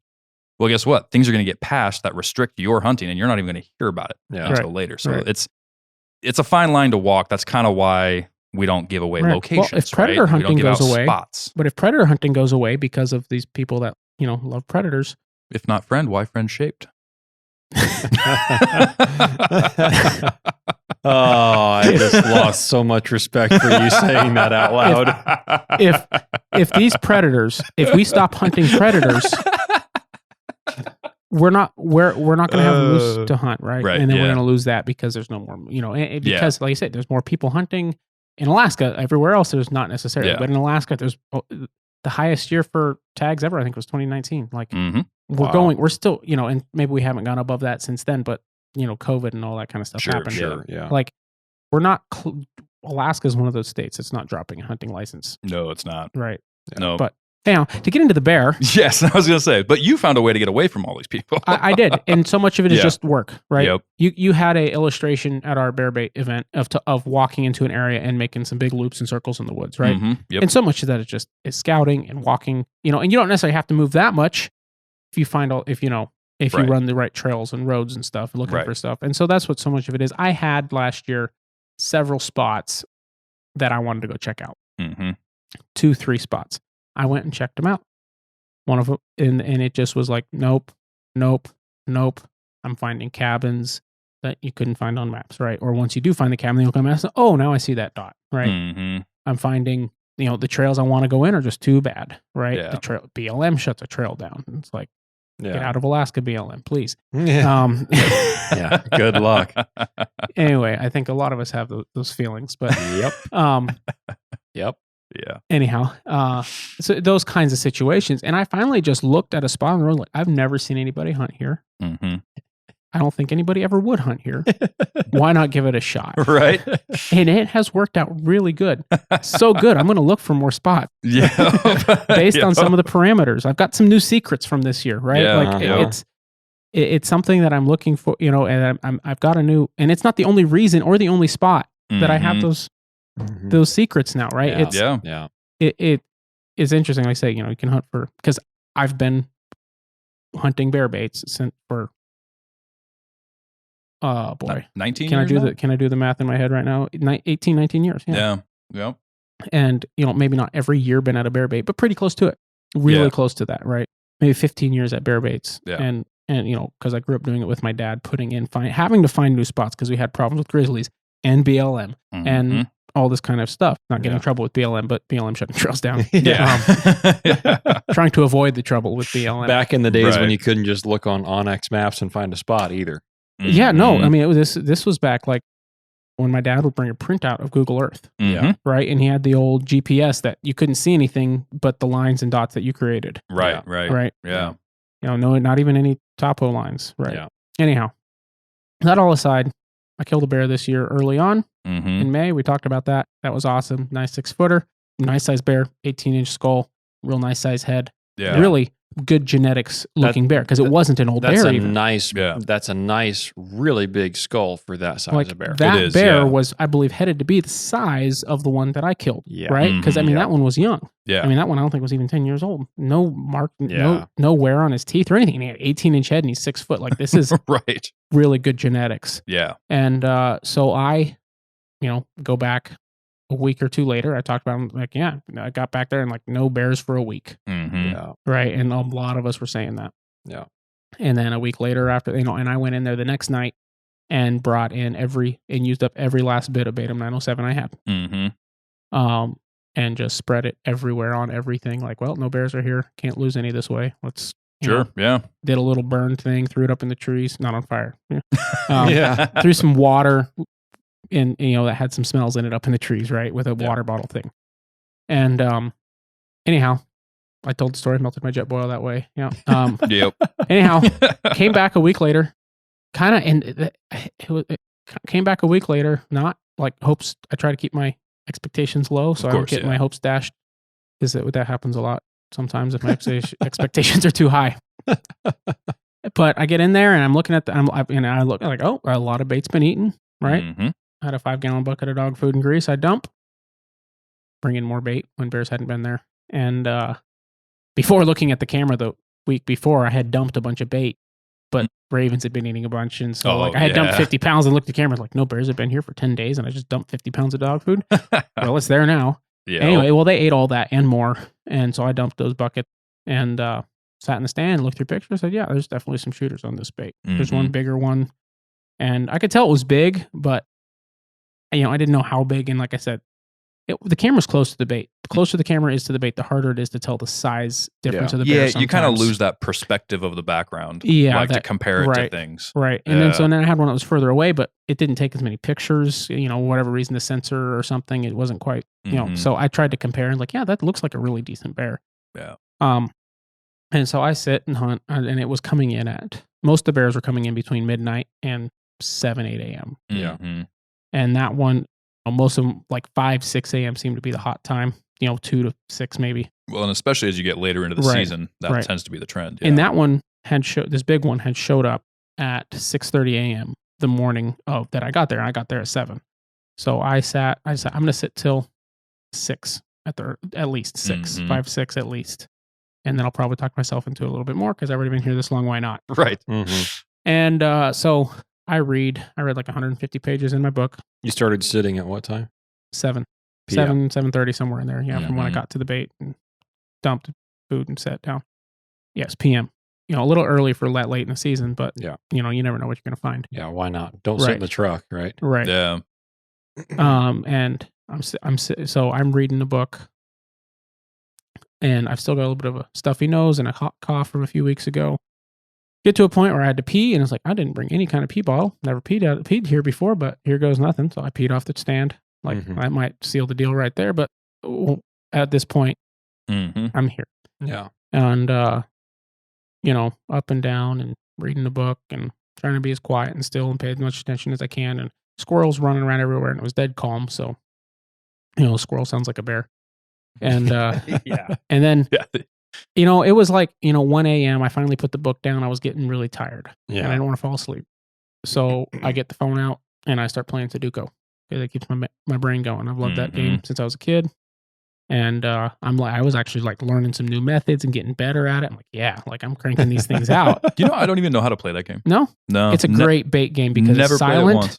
And, it doesn't use a lot of battery. And, it really works. It works the brain really good. Yeah. Really hard because it's a math, Right. It's really just a counting game, but, it can be frustrating sometimes. But anyway, so I was running that for like 2 hours. Just game after game after game. And of course the app is like, if you get this many in this amount of time, you'll beat this many percentage of people. And I'm like, yeah, I'm going to be one of the top players. Right? So I'm just running it. And, I hear something different and I look up and there's one of the little furry guys we have that runs around, mink. Oh, really? There's a mink at the bait. And, runs around, stands up, looks at me, runs around. I video for a minute, and that was at like 2:45, 2:50. He runs off, and so I go back to Sudoku. Although that helped me wake me up a little bit. And then I hear at the same area a noise again. And I look over, and there's a really big bear standing where that mink was standing 10 minutes ago. So I'm just like, all right, let's put the phone away, and let's try to reach out and turn the camera on. Sadly, the video did not turn out well. Something to do with the lighting and, being a GoPro and not really designed for that kind of, film. Right. But, if I had fixed the settings, but, I didn't know. Anyway, so I turned the GoPro on, and bear just walks right in. Not a care in the world. Like, he knows he's the boss. I mean, I had a grizzly on that bait, and this bear was bigger than that grizzly by a bit. And walks in, sniffs the bucket I dumped the dog food and grease out of, kind of licks a little bit, walks over to the bait, lays down, starts eating. Just nice. He's king of the bait. And I'm like, well, that's a shooter. That's a decent sized bear. Yeah, I think I'm going to shoot it. And so I got the 30-30 with my lever hammers, 120 grain lever hammers, moving about 2,800 feet per second. Yeah, dude, that's a crazy load you have worked on those out of things. What, 18-inch barrel? Yeah. That's insane, That's dude. hot. And it doesn't kick, and it's not that loud. Like, that's the ultimate bait rifling round right there. Anyhow, so I was like, well, slowly get the gun up, and I'm just waiting on, his arm goes forward. I'm like, yeah, well, I guess it's time to shoot him. Like, sometimes you work so hard to get that spot for a shot. Like the last bear, like he was so skittish and moving around so much. It was like waiting. This time it's like, okay, well, I guess I can shoot him anytime now. because he was laying with his arm forward, and I've got a rifle, so it, like right, yeah. And there's a lot of kill zone area on this one, and so I, and I'd been sitting there almost 8 hours. Right, it's 3 a.m. and rifle's up. I've got the sights on him, and I'm like, well, I guess I'm gonna shoot him. So I pull the trigger. But it's funny. As much as I shoot and practice sing and pulling through and all this kind of stuff, I pulled up when I shot, just because it's an older gun. It's a JM Stamp 30-30. Yep, it was my grandpa's 30-30, and so with that heavy trigger pull, I think just being as cold and stiff as I was, I pulled up a little, and so when the gun went off, the sights were higher on the bear, and I thought, oh no, like I hit it too high, and the bear like curled up and died on the bait. Really? Like the closest thing I've seen to it. It wasn't quite as dramatic, but that video that if you've been to one of our events about bear hunting, you've seen it. A video of the bear that I shot with the bow, and it died right under the stand. Lays there and just like it did that. Right. Not as much blood that I could see from the stand anyway, but it did the same thing. Very little moaning and just, expired on its side, just curled up like that. It's crazy to watch a bear die that close. Right. Yeah. And I'm like, I'm pumped now. I am just so on, because I thought I goofed the shot, and like I'm gonna have to track this thing and what's gonna, because all this stuff runs through your head in a split second. So now I'm just absolutely pumped. God, and after you've sat for 8 hours, the adrenaline rush after being stiff is just a whole different experience. And I wish you could just bottle that up and save it. Oh man, I haven't felt that for years. I mean, like the last bear I shot, it was awesome, but it didn't have this rush. Yeah. Anyway, so I'm just like, all right, well, he's dead. No, he ain't going nowhere. He ain't moving. That ain't going nowhere. Yeah. And right, exactly. Yeah. So You're welcome. Camera off, and I'm kind of shaking and trying not to fall out of the tree stand and get the pack unload. I usually take the stuff out of the pack so I can just drop the pack on its back before I climb out, so I don't have to haul it down or let it down the rope or anything. And climb out of the stand and all good, and get on the ground and like, all right, well, let's go look at this thing. So I walk over to it, and there, I grab it and go to move it. Like that's a big bear. All of 6 feet. I mean, died right on top. Yeah, all of 6 feet. So at this, so I'll get to that in a minute. So I grab it and kind of drag it off the bait pile a little bit. Died right on the bait pile. I'm like, this is a big bear. Yeah, covered in grease now. So he had some grease on him. Thankfully, a lot of the grease was just on the fresh bait, and he didn't really die too much on top of that. But anyhow, I'm gonna have to try to enhance that video a little bit, or I guess that's the movie word for it. Enhance that for me. Exactly. Anyhow, if I can get enough where you can at least see what happens, because that would be really. It was cool. really cool to watch. Yeah. So I'm thinking at this point, like I probably spine shot him, except for the way he died. He didn't die necessarily like a spine shot bear, right? I've never spine shot one, but I've been with people who've done it and talked to a lot of people who did. And like a lot of times, a spine shot bear actually can run or move themselves quite a distance from dragging themselves. Try to crawl with their front arms kinds of or things. something. And he didn't do he didn't even try to get away. He just rolled over and expired. Right? It did what they do after they run a short distance, from what I'm used to. Right? Right. Yeah. And so I'm, I guess I'm going to walk to the wheeler. That'll warm me up a bit here. I was warm, but that shaky jittery, I'm going to get this blood flowing more properly. But I'm like, looking how big this bear is, getting even more pumped. And it just was this adrenaline flow. Like usually for me, it's like, it's not like that, but that's what I felt this time. And so I walk back to the wheeler, jump on it, ride right. I've said this before. I'm wheeling a bait. I want you most of the time. I want to be able to ride right up to it. That way, when I walk in the middle of the afternoon, no bears are there. They haven't been there except for in the evening. I'm going to ride that wheeler right to the bait it all up and ride out. And I ride up to the bait, turn the wheeler around, kind of back up, so where I've got access to all my gear, and pull the inReach out of my chest rig and set it on the wheeler. And I hadn't gotten any messages for a while. And all of a sudden, I walk a few minutes later. I'm positioning the bear, getting ready for pictures or whatever, and I walk over and inReach. Green light on it. And so at this point, I'm thinking this bear's big as the biggest bear I've killed, at least. Right? Like, which is 6'6" at this point. 6'6". Yeah. 6'6" nose to tail and squared was that other one from like 6-7 years ago. 2017. A while ago. Yeah. So I'm thinking this is a big bear, right? And so all these messages came through because it was too close to me or whatever. And Dalton's going, hey, I shot one that was, but not real big, but decent bear. okay, cool. I'm thinking great. And so I was like, I didn't want to, I think you said 5-footer in the message. Yeah. And so I didn't want to be like, hey man, I just shot the biggest bear I've ever shot. So I said, sucks for you, dude. Yeah, I just got one. He's every bit of 6 foot. Yeah. Right. Yeah. And I'm also trying to be conservative myself because I don't want to get home thinking this thing's huge and then measure him and he's 6'5". Right. Like, yeah. well, that's nice. Well, again, with the expectations thing and exactly because 6'5" is nothing to cough at. No, at all. That's a nice bear. But I just at this point I'm expecting something bigger, but I'm trying to keep. But so I get pictures and then I'm looking at the pictures and I'm going, that's a big bear. Mm-hmm. Yeah. Like I'm real good at sizing bears in pictures because that's what you look at the most, people's dead bears. Yeah. And so you can look at a picture and even if they may try to make it look really big, you can say, no, you made that look big. That bear is 4 foot. Right. And where's mama? 4 foot.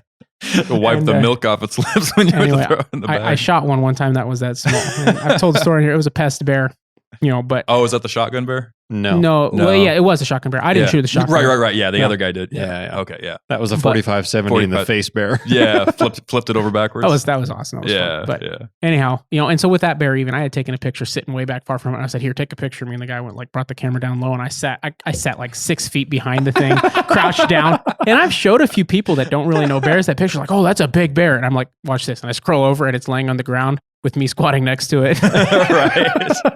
Anyway, so I know how to judge a dead bear by a picture. Sure. So I look at this picture and I'm like, this thing's huge. Yeah. Right. Like it's this perspectives of judging that bear. Yeah. Because I haven't been around a lot of dead bears the last few years about this, Sure, 5-6 years to kill bears again. And hey, this is a big bear. So I, get pictures and everything, like 3:45, I get the knife out. Let's cut this thing, roll it over and, the throat cut to the back and not to the back, but to the butthole. And, start, working on the front legs and breaking them down, skinning them down. And it's a lot easier that's the easiest bear I've ever skinned. Mm-hmm. So big that there was room around his hands just to skin it apart and cut those apart. And, it, because there's so much meat on his arms, they weren't flopping all over the place. Yep. And I didn't even get out the string. Nice. It was easy just to break it down. And I left the hands in it like I usually do. Mm-hmm. But skinned it out. And had it skinned and quartered in about 2 hours, and which is decent. That's pretty good for a bear that size. Yeah, by yourself. And like I said, the skinning part was easier. There's a lot more cuts to make, but it's just easier when you're working around the arms and stuff. Yeah. And and so I'm looking at this thing as I skin it. I'm looking at these front quarters. Yeah. As I can't put both my hands around the front arm of this bear. Like after he's skinned, and I'm like, this is a big bear. And then I've got the quarters off, and I'm looking at this carcass laying there, and I'm like, this is a big carcass. So it was everything I could do to get my game bag onto the carcass of that bear, and then to get that carcass onto my wheeler, right? And I like to, it's gutted. I'll gut it and get the heart out if it's good, and and the liver if my wife wants it, and get I put the guts right in front of the bait pile, so they'd be on camera. Like I want to see what happens. There you see go. what comes in and eats them, because the last, like my dad goes, they'll eat everything but the intestines. But the last bear, I walked over where the site was. There was like an 8-inch piece of intestine left. They ate everything else. Oh yeah. So I'm like, I want to see what they'll like. This is a good scent lure here. Watch the grizzly bear come back in. Oh yeah, I'm sure. Or bigger grizzlies, or probably just ruin my bait site. Who knows? But I mean, when you're killing bears, you're killing. Do it for science. Yeah. Do it for science. But loaded up on the wheeler, carcass on the wheeler. It was wider than the wheeler, longer than the wheeler is wide. Right. Were you using those caribou bags again? I was. Yep.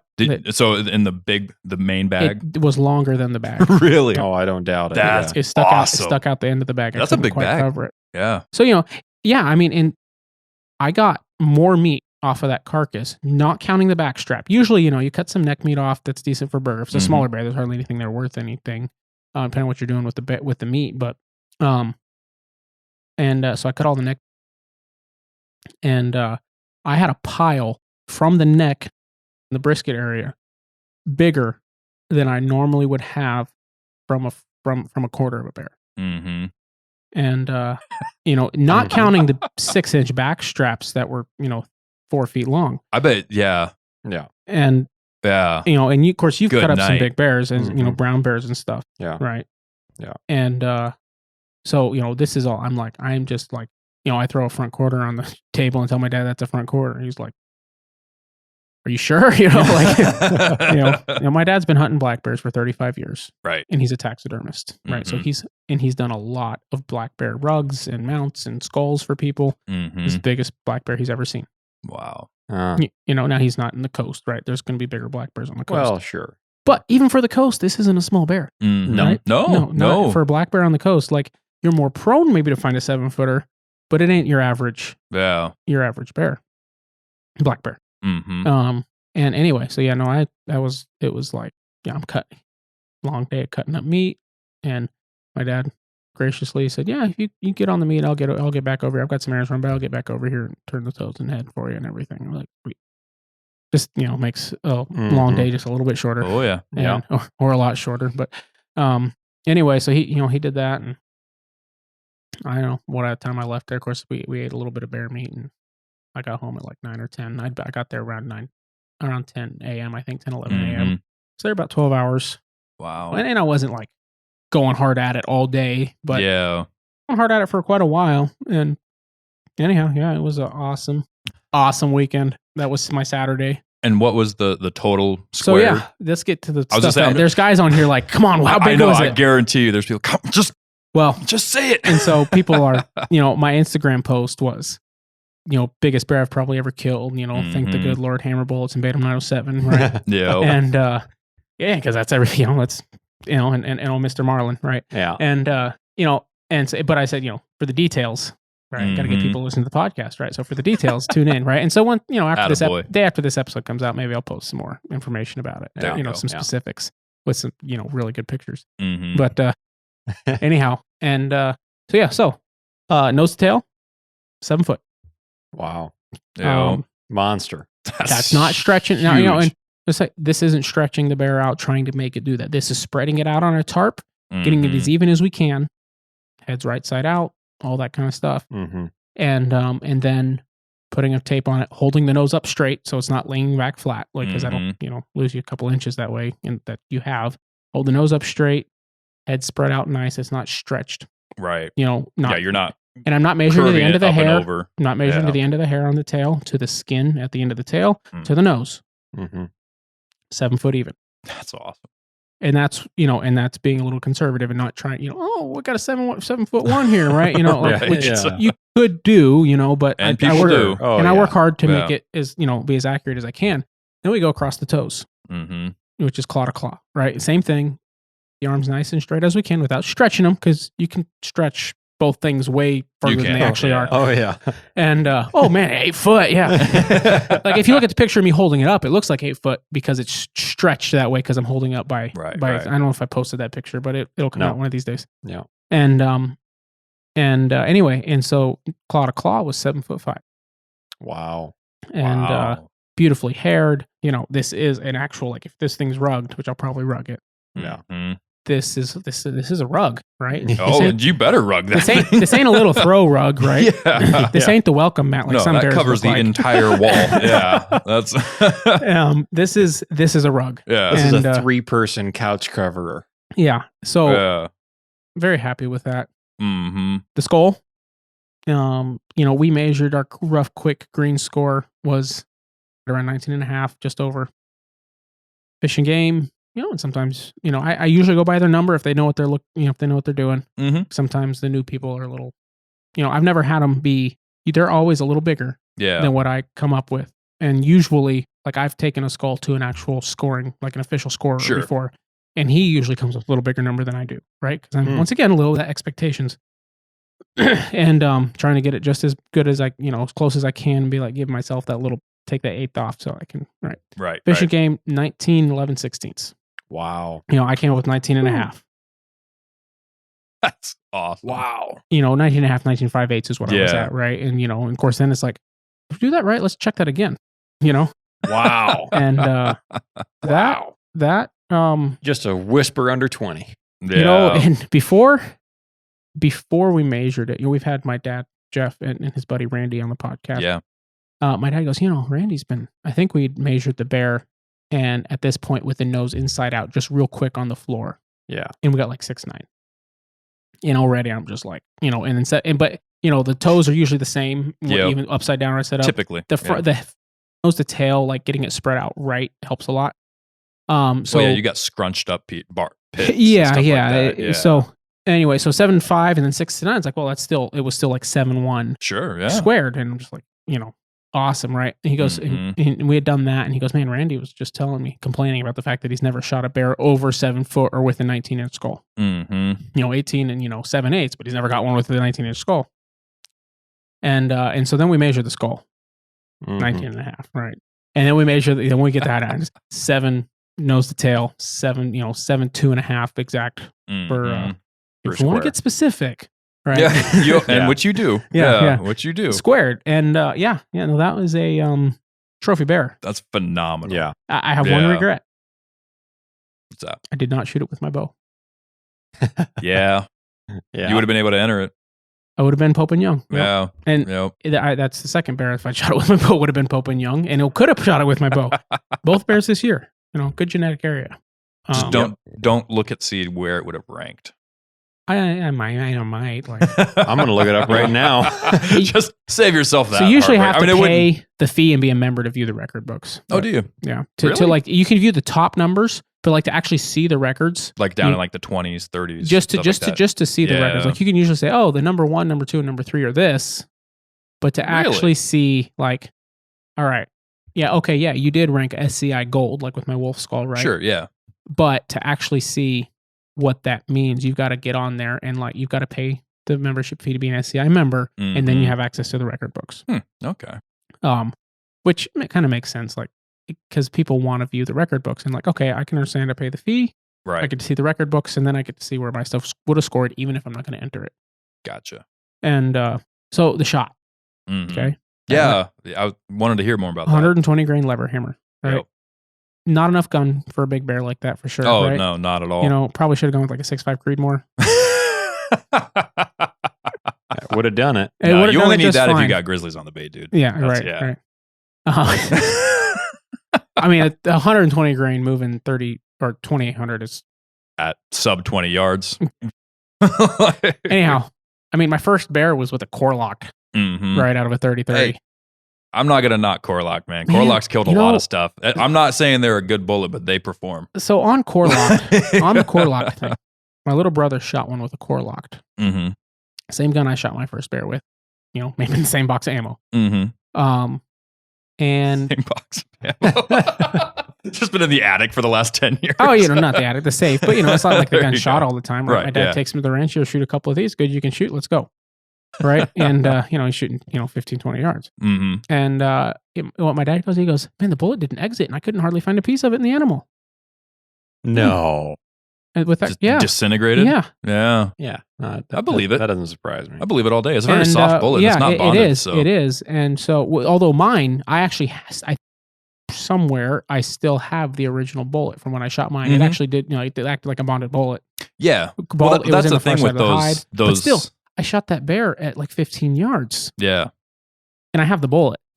Like that's the thing with those kinds of bullets, when you got like core locks or, any of these kind of non-bonded, more, I mean, because they do have the internal band, right? To kind of hold that. That's why it's called the core lock, right? So, but the problem is you'll get inconsistent performance. Right. That's what you're looking for in these premium bullets, with whether you go with a really good bonded or like, especially something like the hammers, you know what it's going to do every single time it hits an animal, no matter how close, far, fast, slow, as long as it's within the specs, right? The parameters. Yeah. But it's that consistency is what you're paying for when you get premium bullets. So you could have 2 from the same box, 2 different bears, same bait. One's going to disintegrate, one's going to hold together, and you don't know which one's going to do what when you shoot it. But that's true. Yeah. There are a lot of dead animals from core locks. That close of a range, you should be fine, right? Yeah. You're so close that like it doesn't have to make that much penetration. Yeah. Right? You're not shooting, Anyway, so I handed my dad starter bullet. I handed my dad some of my loads and said, "Here you go. Have him shoot one of these next time. You'll like what you see." Oh, sure. Anyway, so I thought I spined that bear. I kind of thought I spined that bear. especially after skinning it, looking at where the bullet went in, is like, oh, that was a spine. Although his back wasn't broken, right? And so I'm butchering it at this point, and I've got the carcass up on the table here, and I'm cutting the back straps off that flank meat that a lot of times you can't do anything with. At this point, it's an inch thick.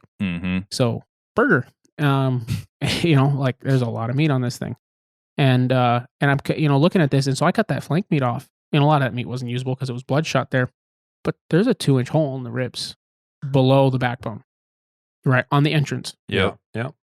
And the bullet went below the backbone and took out, which I'd seen. The top of the lungs were both pretty well hit from the bullet. I saw that at the bait site when I pulled the lungs out. I'm like, yeah, the top of those is hit pretty good. And just that hydrostatic shock, it hit hit the bottom of the spine and it hit the top of the lungs. Stunned him probably with the spine hit. Oh yeah, with that shock into the spine, and took out the top of the lungs, and that's why he not fell over, but he didn't die like a spined bear. Right. And probably fell over like a spined bear, died like a lunged bear. Right. Yeah. And I've killed one bear not on bait, but I was like, man, I was kind of bummed. Like, I'm glad it killed it, but like I flubbed the shot. like I was, that's the way I felt at the bait anyway. And now, it is what it is, but you got it home. That's what counts.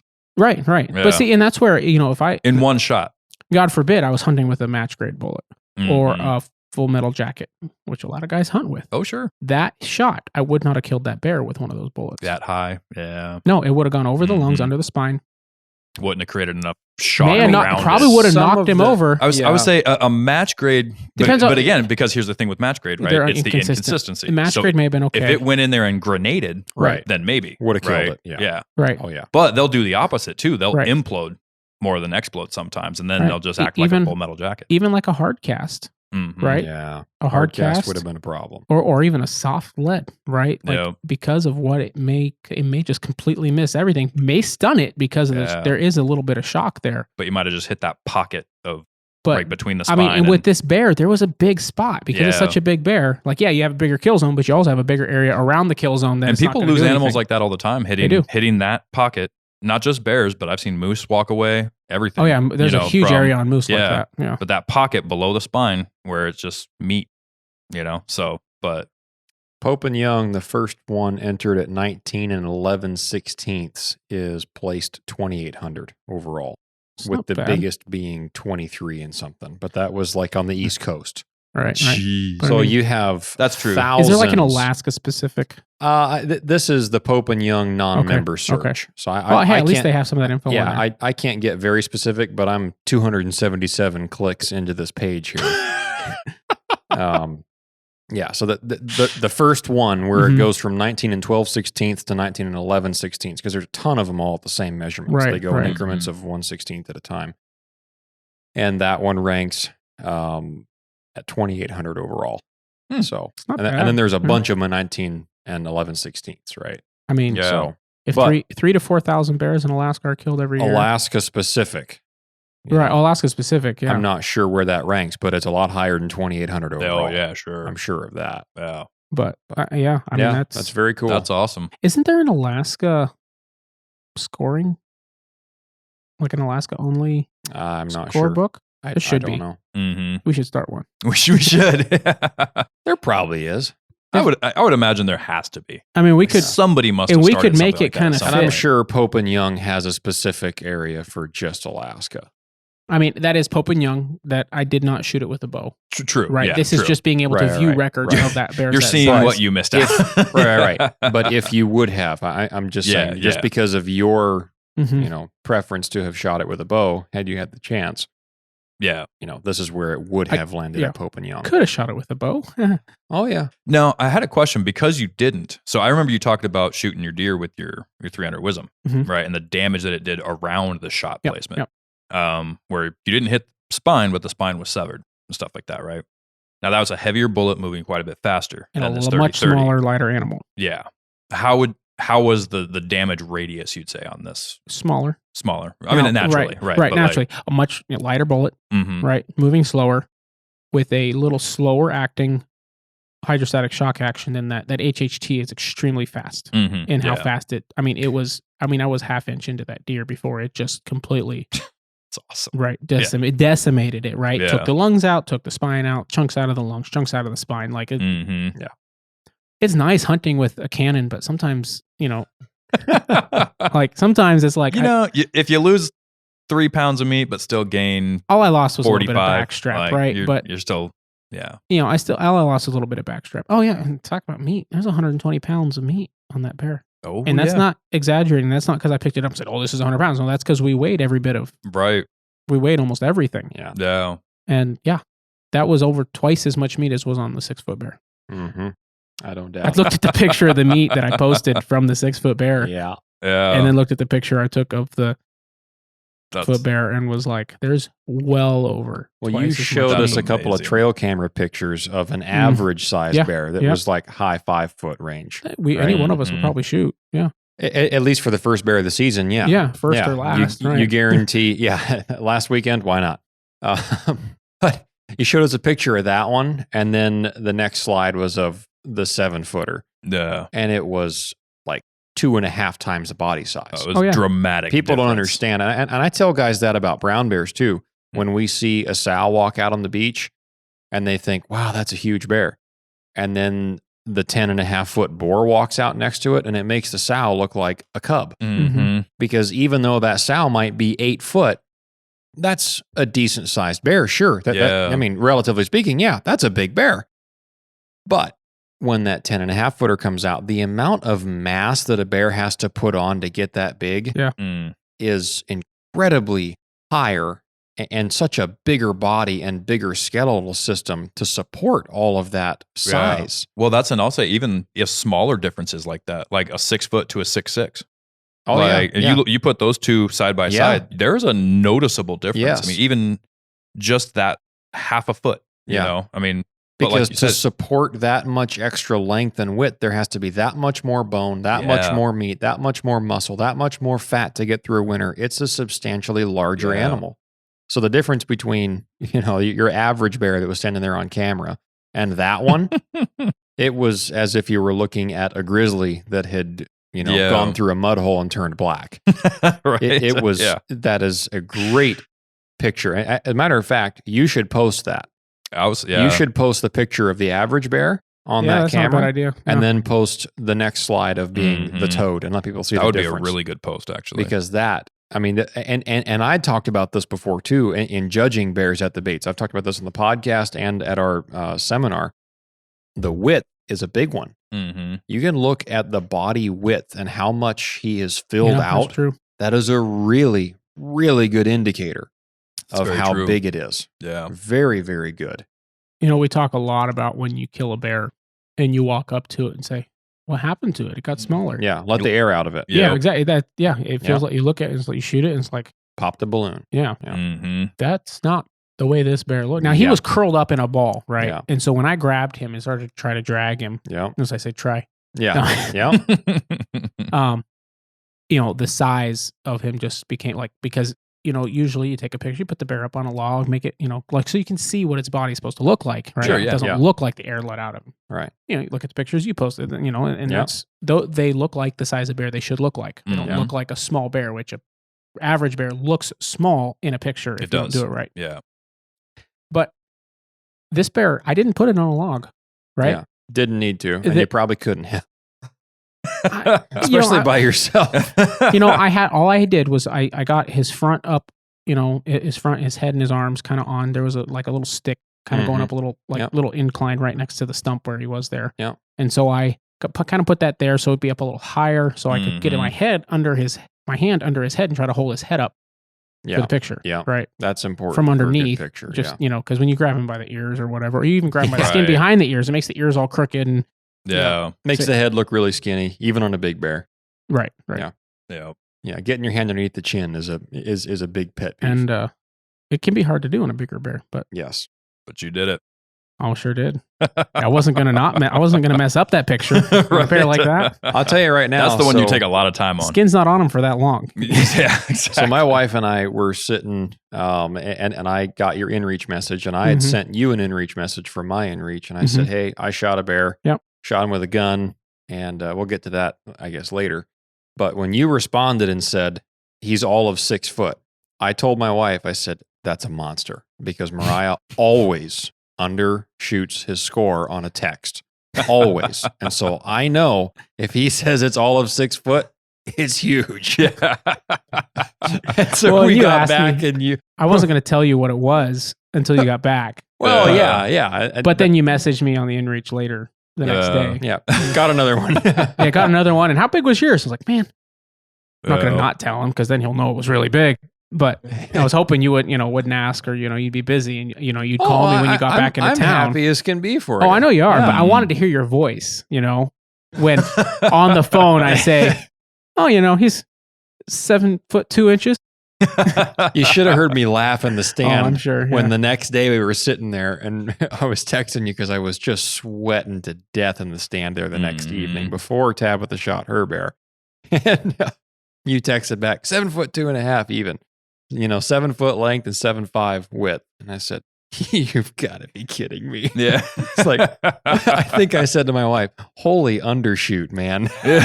Like, he really led me along on that. He was all of 6 feet. He was. Yeah. He ate a 6 foot bear's lunch. Well, what would you text if I, or James or Chris or anybody said, "Yeah, man, I shot a 7'5" footer," and you just walked up to your massive bear? What would you respond? Especially on the inReach. Would you say I shot a 7 footer? Yeah. Would you? 7 foot class. That's what I would have said. I shot a 7 foot class. Okay. Yeah. I know. I don't know. I feel like the suspense is fun though. Yeah. Well, that's, I don't know. It's for one, it's a suspense thing. For two, it's like, I'm not going to let myself down. Right. Say it's really big and then show up and like, it's not as big as I thought it was. Right. Yeah. But yeah, I don't know. I don't know if I would even try to say really one way or the other. Maybe good bear, big bear, something like that. Yeah. Something I'm happy with, but yeah. I mean, hey, this year off that bait, I've shot the 2 biggest scoring bears I've ever shot. Yeah. Skull size. Yeah. Skull size. Yeah. Absolutely. Yeah. So an 18-inch skull on a 6 foot square bear is really nice. Yeah. That is a lot. That is a really, really big skull for that size of bear. Like I said, that 6'6" was 17. Right at 17, I think. If it was even barely 17. That colored one? Yeah. It wasn't. It may have even. I don't remember what that one I've got was. it at home, but I don't remember. Yeah. This one I won't forget. Yeah. Unless I shoot a bigger one. Right? That one that I shot when you were with me a couple of years ago with my bow, that skull was just a hair over 18 inches. Was it? Yeah. Oh, yeah. I remember that. And that one squared just under 7 foot. Mm-hmm. That's the biggest bear I ever shot, and it was just under 7 foot, but the skull was just over 18 inches. And yours this year, was that one 6'9", something like that? No, the length was like 6'10", and then his width was just over 7 foot, and so he squared like 6'10", 6'11". I think it was 6'10", but I've got it, written down. I try to keep a log somewhere. Yeah. But yeah, that's the biggest one you've killed. Yeah, 6'10". Yeah, that's cool. Yeah. Well, yeah, I know you. I know. I think was at the beginning of the show. You're like, "Oh, you'll beat it." I'm like, "Oh, you will." I don't know, dude. We're gonna be baiting for a long time. For 7 footers, though, you'll beat it. For interior, I've heard tales. I was texting back and forth with Tyler Friel yesterday, and he killed a 7.7 this year. Mm-hmm. Yeah. Yeah, they exist. I mean, he's baiting in areas where nobody else is baiting. Like, yeah, but I'm sure, but he's been at it a long time, and the longer you do it, the longer your odds get of killing. That's true. But hey, percentages go up every time you try. My dad's been doing it for 35 years, right? Yeah. No. And so much of it is areas you choose to bait, and right, like, I'm not going to give anything away here. My dad used to bait off Chino Hot Springs Road, and he used to be alone. Mm-hmm. Yeah, used to be. Yeah. Okay. If you want to go bait Chino Hot Springs Road, welcome to it. I'll send you to a spot and you'll have bears. I will. Right into the show. I'll send you something. Oh boy, here we go. You know what you're also going to have? Everybody and their brother on top of you. Yeah. That's just it. Yeah. That's the one. Don't write into the show. If you know me, you can ask. That's the one where you were talking about earlier. You could walk to 6 different baits and half Yeah, I take that back because I just don't want to have to deal with the influx. If you know me or you run into me, ask me. I'll show you something. There we go.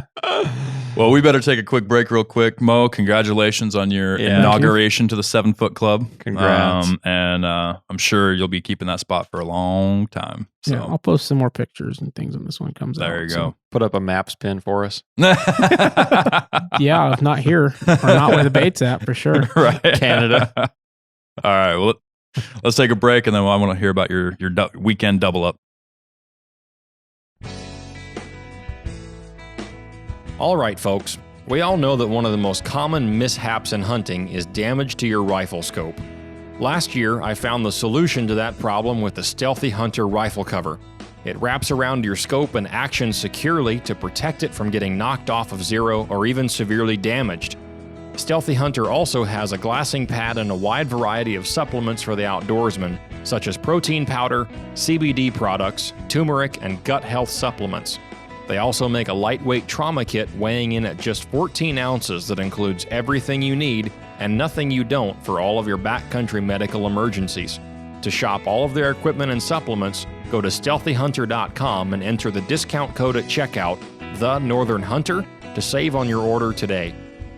All Stealthy Hunter equipment is proudly made in the USA.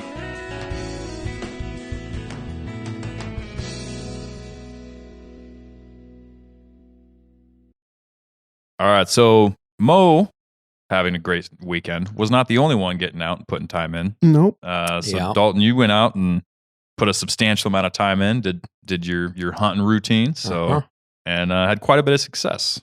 So why don't you dive into that a little bit. Well, my wife, or a lot of it. Yeah, my wife was up to shoot first. Mm-hmm. She's been putting in a lot of work at the bear baits over the last couple of years, and I shot one last year when I was hunting with Chris. As I recall, she had to work later one evening, and so Chris and I said, well, we're going to go because we need to go anyway and just at least bring in food. We brought in some food. It had been hit. There was that color phase in there, so we sat and I shot it. That ended up being the only bear that I shot last year, which is the downside of coming back to home to bear bait with 3 weekends left in the month of June. But my wife... Luckily, it is the 3 best weekends to hunt. That's why I'm okay with sacrificing the first half of the season, basically. But, my wife puts in a lot of work while I'm gone. And, her and Mariah were baiting a lot this year together while I was gone guiding and keeping our couple of bear baits stocked up and fed. And she was keeping me updated, and there was a lot of action. And so anyway, I got home and she hadn't shot one. And so she was first up, and she's pretty adamant about not wanting to shoot one with a gun. She doesn't really have a lot of interest in that.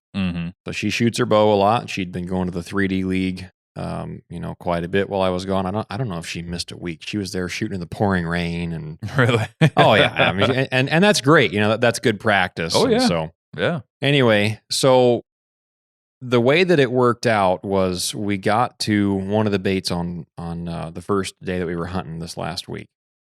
And I'd told her, I said, there's a good chance there's going to be a bear on the ground here. And we've got effectively 2 weeks left to hunt. And I always carry a backup rifle in, even if we're bow hunting. And so I had my bow, she had her bow. We were carrying dog food and grease. So, full packs, full hands. I had a bow in one hand and the 375 in the other. Yeah. Which is just a nightmare. I hate doing that. I really, really can't say enough how much I dislike doing that. Well, it's you almost can't avoid beating the crap out of both of them. Oh, right? yeah. Like when you're walking in, because there's no free hand to move the brush out of the way. Right. Like, yeah. Yeah. So I invariably use the rifle to beat the brush out of the way. Or you're taking it straight to the face. Yeah. Right. And there's a lot of brush to take to the face. Yeah.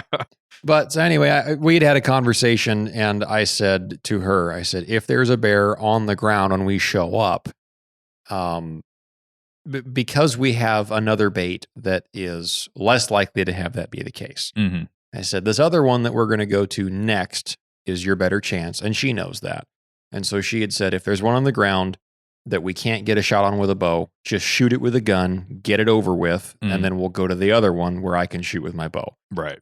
So I said, okay, well, we'll try to do this just so we get meat in the freezer. I wasn't going to be picky. I said, I'm just shooting with a gun. I really don't care. I want it to be an adult, and I don't want it to be a mangy rub bear. Yeah. If it meets those qualifications, we're just going to shoot it, and I'm not going to ask questions, and we'll just bring out the meat. So we have some sausage anyway, some fresh bear meat. So going in there, a lot of people talk about, trying to push the bears off the bait. Some people, say, hey, bear, or make a lot of noise. Generally, I don't make much noise. I try to either whistle or just, make a little bit of noise, maybe if I'm really trying to bow hunt, just so that they're not standing right there when I walk up. Sure. Well, when I've got a rifle and I'm not bow hunting, I go in as quiet as I possibly can. Yeah. Because if there's one on the ground, then why would I sit there and wait in the chair for him to come back? Yeah. It's the same as you'd shoot him at a spot and stock. Right. Yeah. And so we walked in, and about probably 30 yards away from the bait pile, we'd been going as quietly as we could because it's just hot and dry as could be. So everything is just crunchy and making a lot of noise. So we stopped. I handed her my bow. So now she's got a bow in each hand. Mm-hmm. And I had the rifle, round of the chamber, safety on, obviously. But we stopped, let everything go quiet for a few minutes. And then I started to make some noise as if I was another bear. So that another bear being at the bait might just think, oh, it's one of the gang coming in. Sure. Might not run off, right? So I started kind of popping my teeth and blowing a little bit, just softly. Mm-hmm. And then we walked in a little bit farther, stopped again, let everything go quiet, kind of like a bear would do coming into a bear bait, as close as I could. And we get up to see the bait pile, and I just held my hand up to my wife because I could look around to the bait, and behind the tree I can see a head and a neck sticking out. I said, this really works.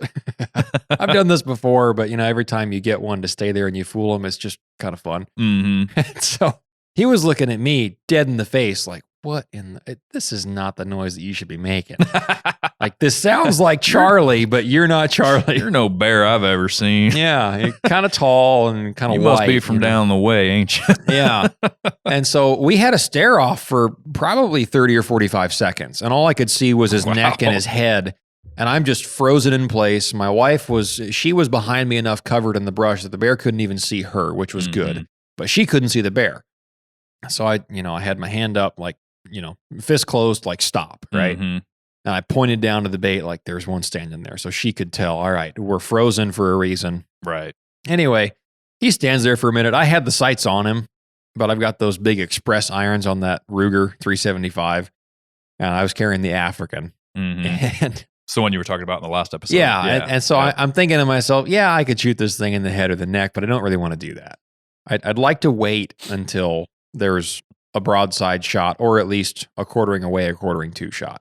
Because I don't want to hit him in the back of the head and just make a mess for myself skinning. Because I hate headshot bears. Yeah. Can't stand it. It's just a nightmare. It kills them, but it's just a mess. Yeah. Anyway. Stuff lodged in the hide. Yeah, it's just a mess. And I'm, I sound like I'm being picky because I am.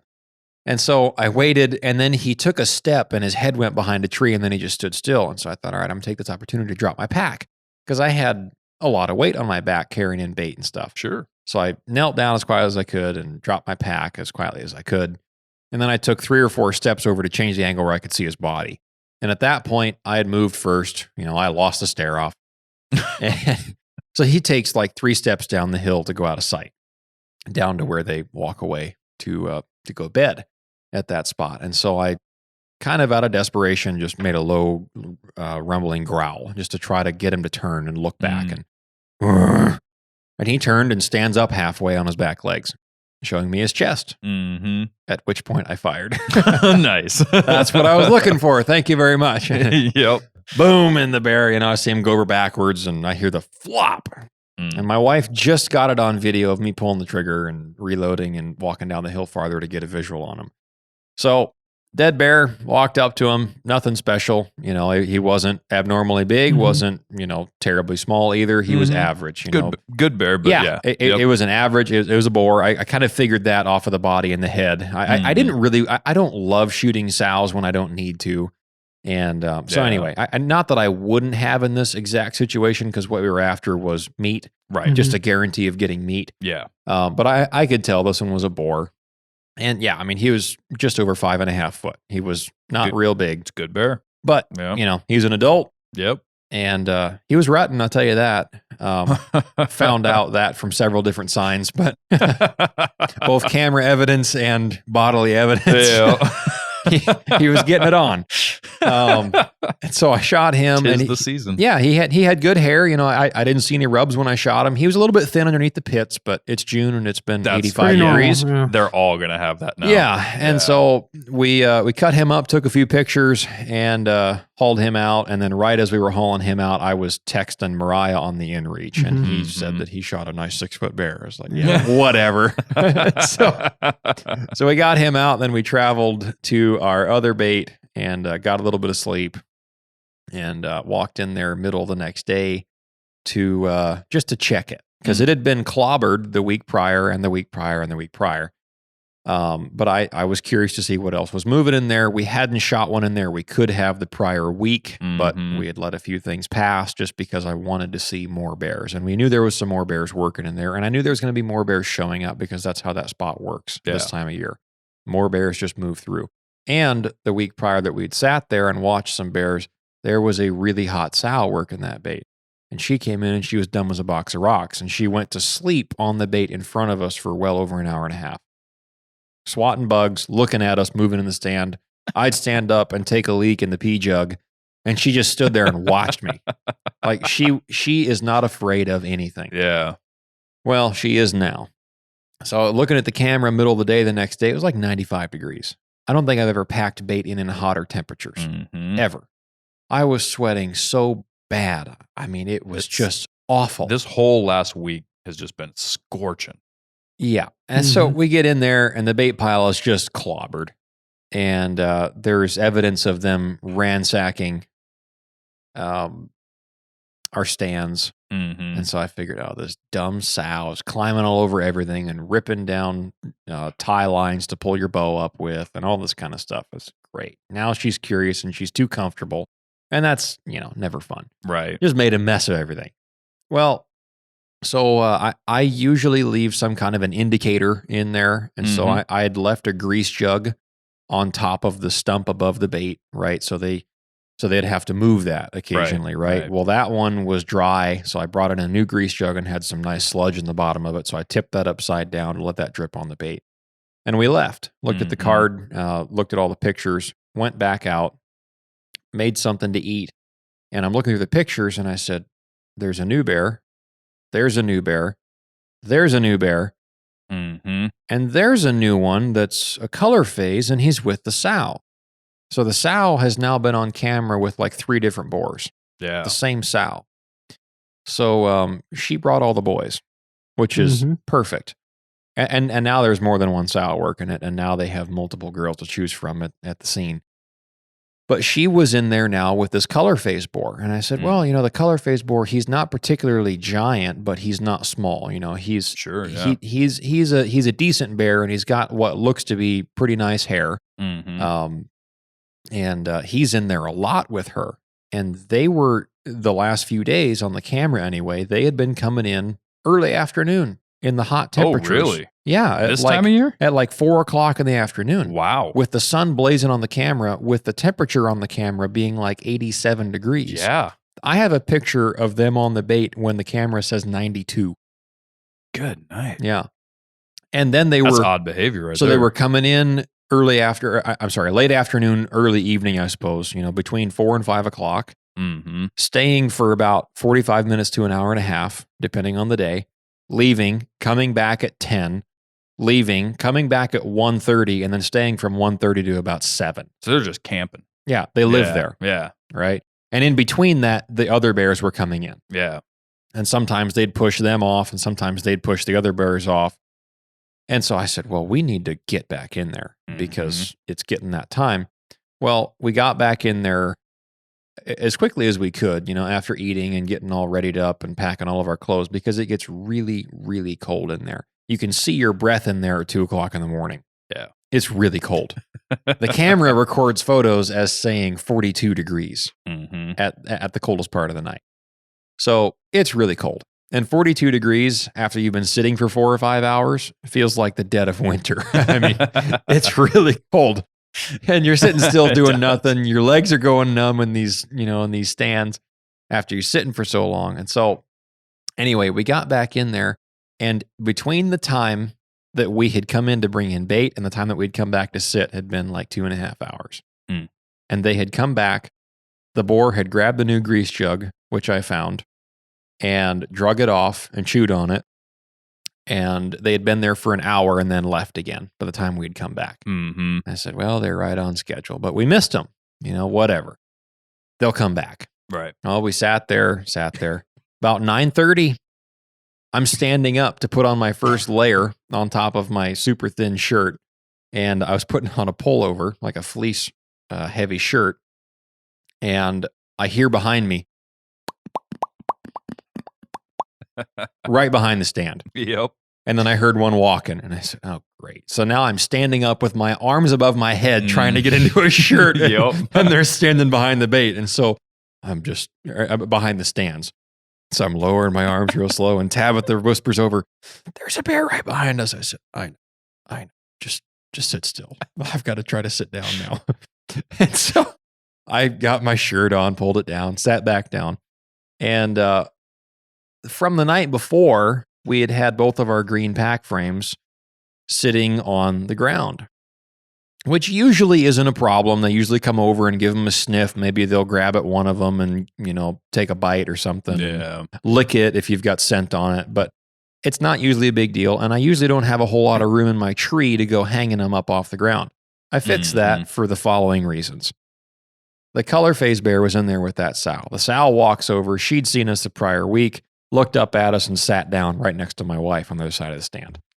And, obviously on the ground. Right. Our stands aren't not very high off the ground at this spot. They're only about 6 feet at the bottom of the stand. That'll also come into play here in a little bit. And so the color phase bear walks in, and he's popping his teeth right away. He's kind of growling. And at one point I heard him, which is usually what they do when they're really fighting. And so immediately I thought, man, he smells something he doesn't like. And one of the boars that we'd seen the week prior was doing the exact same thing. Well, this color phase bear comes in and just starts running laps like he has the zoomies. Really? Like your dog does. Yeah. Runs up and down the trail, in and out, makes a loop, comes back in, and then comes back in and stands underneath the stands. I'm looking at him. He's 6 feet underneath of me. And he's looking at the pack frames, and he looks up at me, and he looks at the pack frames. I get my phone out. I'm videoing him over my shoulder. He's right behind me underneath the stand. And he starts sniffing the pack frame. Well, he grabs Tabitha's frame, which doesn't have anything on it, sniffs her water bottle holder on the belt, and then he looks over at my pack frame, which has an empty bag of dog food wadded up underneath the wings on the green Kelty frame, and is covered in bear blood from the night before, which I'd tried to wipe off in short order, but wasn't happening. You need a pressure washer. So, that's coming the end of this week after cleanup. The pack frames get washed with Dawn dish soap and a hose. Cold water too. Yeah. Cold water. Well, first I soak them in a hot, a Rubbermaid tote full of hot water and Dawn dish soap, and then I just blast them with cold water from a garden hose, and that usually gets them pretty clean. Well, this one was not clean, obviously. He reaches over and he grabs it and he flips it over, sees the dog food bag in there, and then reaches over and he takes a bite and puts his teeth on one of the wings right next to one of the little black buckles, which are already really fragile. So I'm thinking, I can't pack you out of here if this thing's broken. Well, I could. I have 2 little rafting straps that I use for cinches. But anyway, I'm sitting there looking at my $80 pack frame going, nuh-uh. You stop that. Hey, stop it. I have it on video. I'll show you. He looks up at me out of the top of his eye sockets, looks back down, looks back up at me, opens his mouth while maintaining eye contact. Reaches down and bites the pack frame. And then it was just like a dog. I was going to say, that's just like a dog that knows he's doing something he shouldn't. Yeah, he's like, I know I'm being bad, but I'm going to try it. But you're not the kind of person that'll hit me, so what are you going to do about it? And that's the thing is every bear we've had in there so far this year acts like they do not have a clue what you are. I mean, they don't care what you smell like. In some parts of the state, they don't. There ain't no other pressure around. Yeah, I mean, if you do your research or do your proper work to get away from people, and I've been baiting here for a long time. These bears are the perfect bears to bait. Yeah. Well, this year I've had abnormally aggressive acting bears. They run around the bait, stomping around, growling, making these little, humming growl noises where their voice really vibrates. And so I haven't had that many bears behave like that at one bait before, but I think that it's because there's a few hot sows working in there and they are competing. And like I said, this one sow has switched hands 2 or 3 times. And so I think there's a lot of competition going on there at this bait. There's a lot of off-camera drama that we don't know what's going on. And so you got multiple bears living right here coming into this bait site, and all this is going on. And you sit there and you get to see a micro glimpse of what goes on when you're not there. And so he grabs the pack in his mouth and starts to run off with it. And he picks it up real slowly and then boom, he takes off on a run. And so I yelled at him, "Hey, you stop that." And he drops the pack frame and continues to run. And so now I'm thinking, great, he's going to run off. I just ruined it. My wife is thinking, and I can hear her, "Lord, let him come to the bait. Just the bait." Like she's over there praying. And I'm thinking, there's no way in the world. Well, he comes back over to the bottom of the stand. He looks up at me.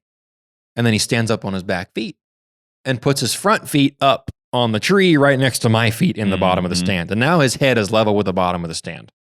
Well, I've long since had my 10 millimeter out in my hand because I'm not up to shoot. And I really don't want to shoot this bear with a pistol because it's my wife's shot and this is the bear that she really wants to shoot. Because as soon as she saw the pictures of the color phase bear on the camera, she said, "I want that one." Yeah. Well, her last bear that she shot when she was with me with her bow was also a color phase bear. A little bit smaller than this one, but still a color phase. So she really wants to go 2 in a row on colored bears.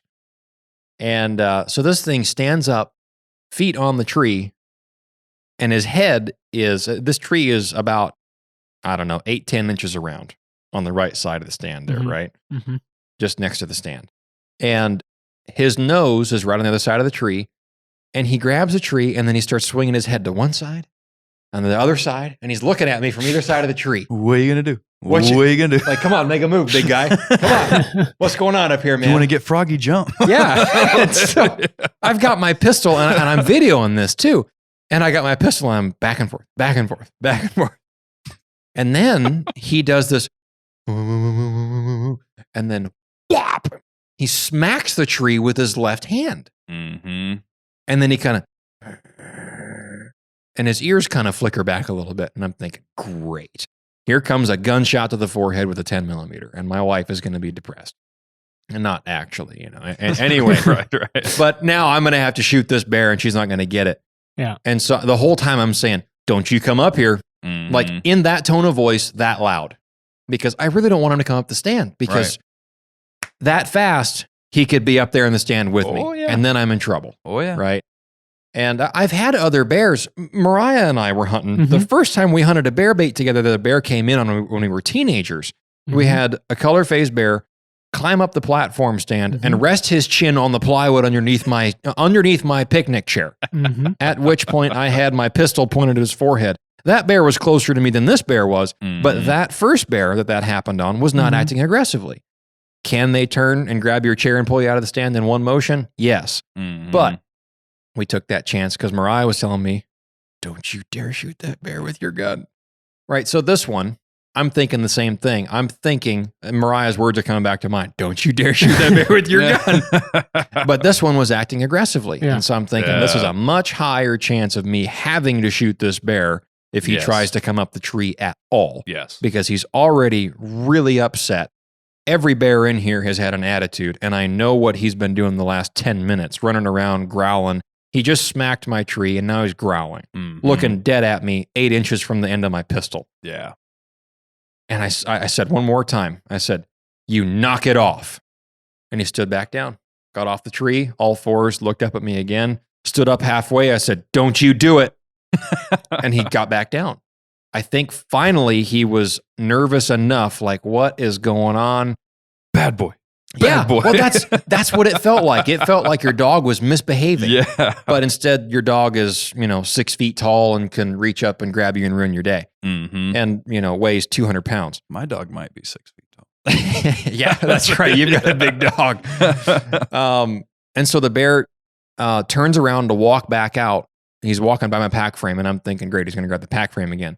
Instead, I hear my wife say, just come back to the bait. Please, Lord, let him go back to the bait. He turns around and runs back to the bait, stands there broadside. And I'm thinking, draw your bow. Because I don't know if he's going to stay or go. Right. So she draws her bow back, and the bear turns. And I said, just wait.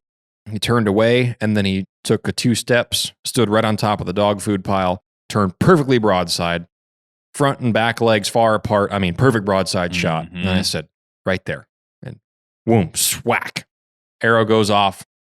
It was probably 6 inches behind the front shoulder, perfect broadside shot. I think it might have nicked a rib on the way in, but no real bone contact. Arrow zipped through him and stuck in the dog food behind him. Mm-hmm. And I said, oh, perfect. I mean, arrow just disappeared into that bear. He ran for a half a second, and then I hear crash, and then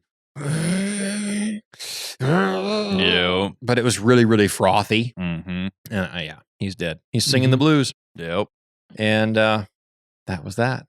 Awesome. So what was a very dramatic, like, what is going on here? 2 weekends in a row dealing with different bears doing almost the exact same thing. Yeah. Because 2 weeks ago, that one didn't try to, stand up and look in the stand with us. Mm-hmm. But he was pretty aggressive. He was walking around. He was stomping on the ground with his front feet, looking around at us and pacing around the bait. And I really do think that it's because there's several hot sows working that bait. Well, and if they're competing, they're getting aggressive with each other. Yep. They're going to get, especially if they don't know what you are. Yep. And now you're in the middle of whatever, they're going through at that time. Yep. They're going to be competitive with you. Yep. Because they don't know what you are. Yeah. Like, I don't think those bears had any idea what we were. Yeah. Really no clue. Mm-hmm. And that's what makes it fun, because you're seeing them react to what you are for possibly the first time in their life. It's a whole different experience from like somewhere where like Mo was talking about. Yeah. Because you get what those bears are, we call them bait smart. Right. They know what you are. They know what a bait is. They've played this game before and survived. Yeah. They know how to survive this game, at least for the most part. If you're there and they know there's another one, like you said, if there's 6 within a half hour walking distance, they're just going to go to one of those. Yeah. They've played this Run game. the loop. Yeah. Yeah. But yeah, an area like that. Yeah. It's fun. Yeah. It's fun. And that's not to say that you can't ever have a cautious bear that comes in at a remote spot like that. Mm-hmm. Because I've had that happen at that spot before. Had bears come in, take a look at you, and then back out and then walk a circle for like 45 minutes. And bears are inherently cautious. Yeah. And you can hear them. You can see them every once in a while, and you can hear them testing the wind, and they'll blow and they'll run off and they'll come back. Mm-hmm. That'll still happen at a remote bait. But as a rule of thumb, I mean, for the most part, they're a little bit more easy coming in. And so far, this year anyway, we haven't had one hesitate to walk in. Yeah. Like when you hear one, he's coming in within the next 2 seconds. Mm-hmm. He's just making noise to scare off whatever else is in there. Because that's what's been happening on the camera too. You'll have a picture of one solo boar in there, and then 30 seconds later, the next picture is a boar and a sow, a different boar with a sow. And so they come in there, make a little bit of noise, and other bear leaves. They're there. Mm-hmm. So they're just on a shift, and they just push each other around. Does there seem to be like a size hierarchy, or do they all seem to be around the same area? There's a bunch around the same size, but there's a couple that stand above the rest. There's one that's definitely high 6s. Mm-hmm. He's thick. He's not super long, but he's really, really thick and really, really heavy and filled out. Mm-hmm. And the only pictures I have... Is that one you showed me the picture of just earlier? Yeah. Yeah. He's decently long. He's not a short bear. He's not small by any means. I mean, lengthwise, he's not small. I mean, I think he's probably mid 6s. Probably he could be high 6s. I don't know. Yeah. It's hard to tell from those photos because the lighting is bad. Because when he was in there, it was like 3:30 in the morning, and so just the shadows that get thrown in those woods there, it's kind of tough to distinguish. I wonder because there's not much to measure him against either in that picture. Unless you go on site and you could I know about how high the stuff is around him, up to his back, and then compared to the bear that Tabitha shot on camera, now that I know how big that one is, I know he's at least 6.5 class. Yeah, for sure. Just on the height of his back and his length, and then his width. I've got one picture of him width-wise that I think I saved on my phone somewhere, but I saw it when I was scrolling through him when I got the card out of the camera, and I could see, all right, he's really thick neck, really wide chested, like he's significantly bigger body size. So, that's one that I'd like to shoot. There's another one working around in there that's got a white patch on his chest. Mm-hmm.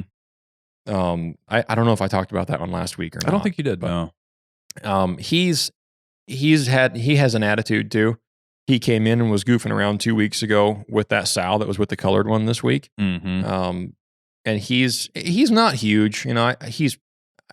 He's as big as Tabitha's, maybe a little bit bigger. Sure. Yeah. So he's, high 5s, low 6s. Hard to tell, but probably a 6 foot class bear. Yeah. Not monstrous. And he's not super filled out yet. He's still pretty leggy, but he had good hair 2 weeks ago. He seems to have good hair on camera. I didn't see him this last time because we shot hers and I said, let's skin him and get out of here. Because now we got to get home and take care of 2 bears. Yeah. I've got a long day of turning hides and you've got a long day of grinding meat. I was going to say, which is what we did. Even one bear is a lot of work. Yeah. Yeah. But 2 realistically, is, 2 is yeah. After you get done with 1 in these temperatures and it's so hot outside and you're sitting outside or even in a garage and it's hot out, flushing them, turning toes, turn the whole thing, clean the skull, get the brains out of them. It just gets to be old after it's a process. Yeah. But when you shoot 2 of them,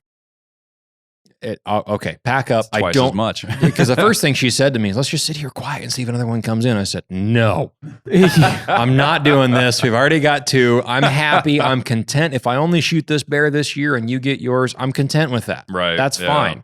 For as many weeks as I get in a year to bear bait, I'm content with this. I've shot some big bears. I'd love to shoot another one, and I'm going to try again this last week with my bow. I shot one with a gun. That's it. If I don't get to shoot another one with my bow, I'm done. Yeah.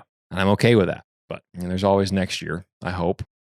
Unless November elections go wrong and we lose everything. Got to go Rambo and use your bow. We'll still be bear baiting if that's the case. But, season will go a lot longer. Exactly. Bait might be a little different. See a mushroom cloud off in the distance, and you know what this means. Season's open, boys. Open season. Forget the regs and screw the limit. Yeah. Get it while the getting's good. Yeah. But it was fun. It was fun, and I'm glad that my wife got to see all that action over a couple of weeks. Yeah, and she loves, it's tough me being gone as much as I am in the spring and fall. Yeah. It is tough. And it's something where we talk about it. And when we first got married and I was guiding, it was tough the first year, right? The first year that we were married, and I was gone spring and fall.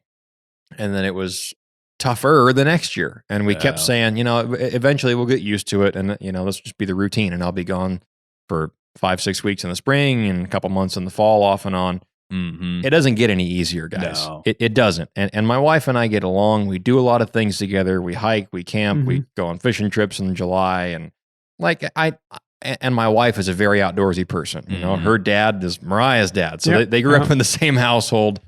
She loves to bear bait. And I'm really glad. And she talked to me on the inReach and then a phone call every once in a while I was gone this spring guiding.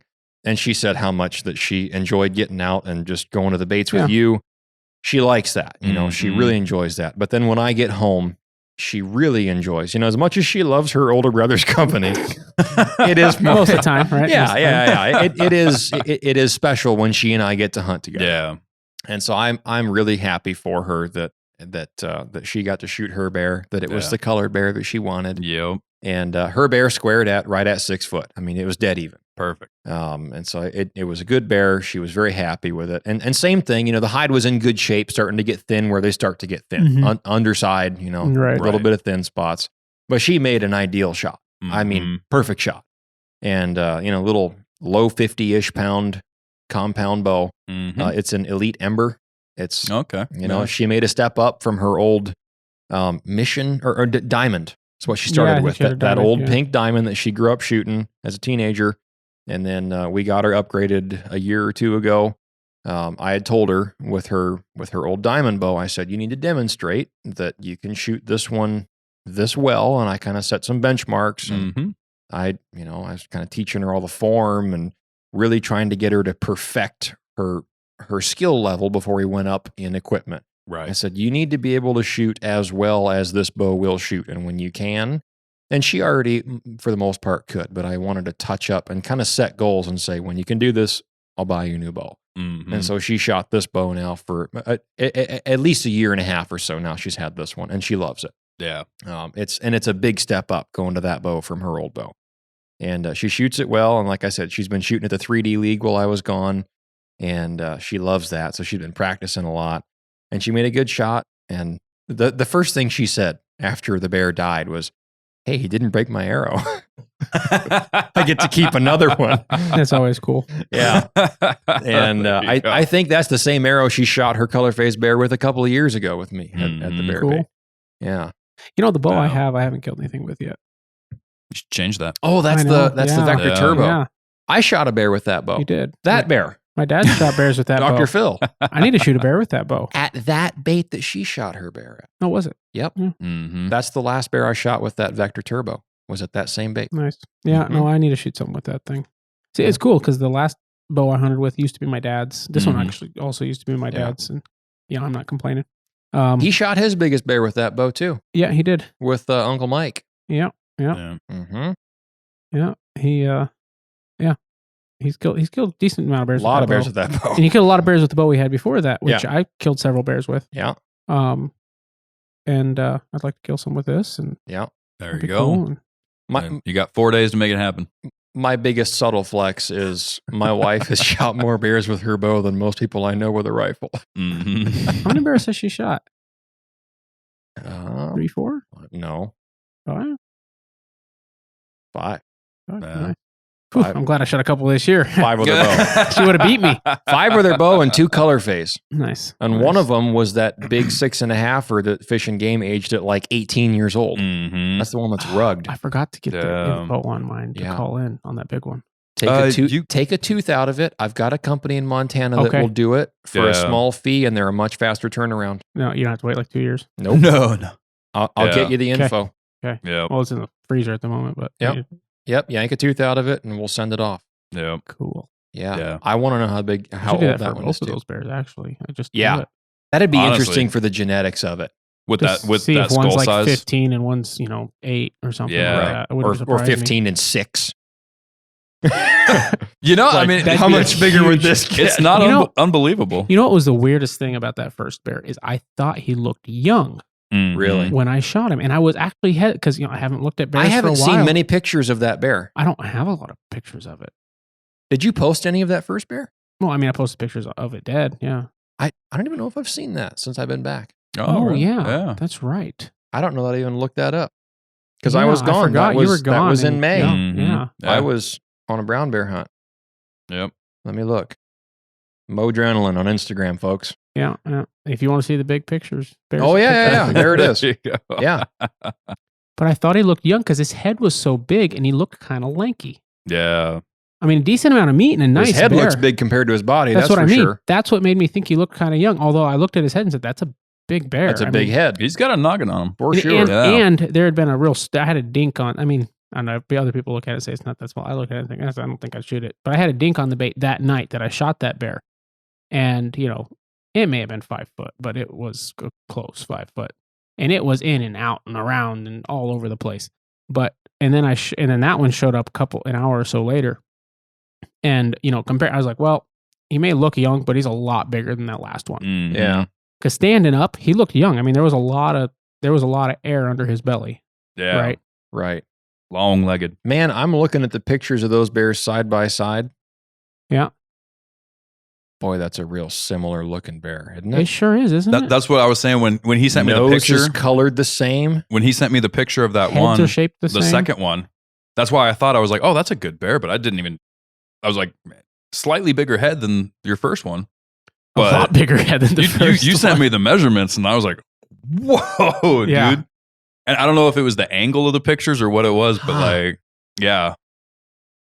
But I mean, I wonder if there's not some service out there somewhere that you could send in a piece of flesh from each bear. Well, the tooth itself from each. And get it tested for relation. I mean, the tooth should be enough for that. You think you got the father-son combo?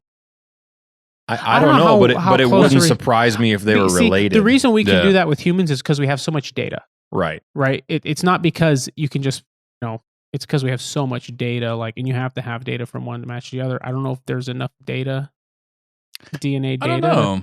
I mean, they collect data based off just a hair. Mm-hmm. Yeah. That's how Fish and Game collects data. Right. That's the interesting part about it, though, is you never know how far these bears have come from. Right. And sure, they might look a lot alike, but there are a lot of black bears. There are a lot of black bears that look very, very similar. But just given the situation and knowing what we know off podcast record about the general area, it wouldn't surprise me if they were related. Mm-hmm. Yeah. Because it has the same build. It looked very similar when it walked in. Yeah. It's like I said, the one big thing about that first one is I thought he looked young, and so I wasn't even expecting him to be that big of a bear. Yeah. It just was, a shooter. Yeah. Mm-hmm. I'd be real curious to get the age on both of them and see. Because if the bigger one is like 12, 15 years old, right? And the 6-footer is like 7 or 8, then I would be shocked if that's not just a localized genetic of bears that just get really, really big. Yeah.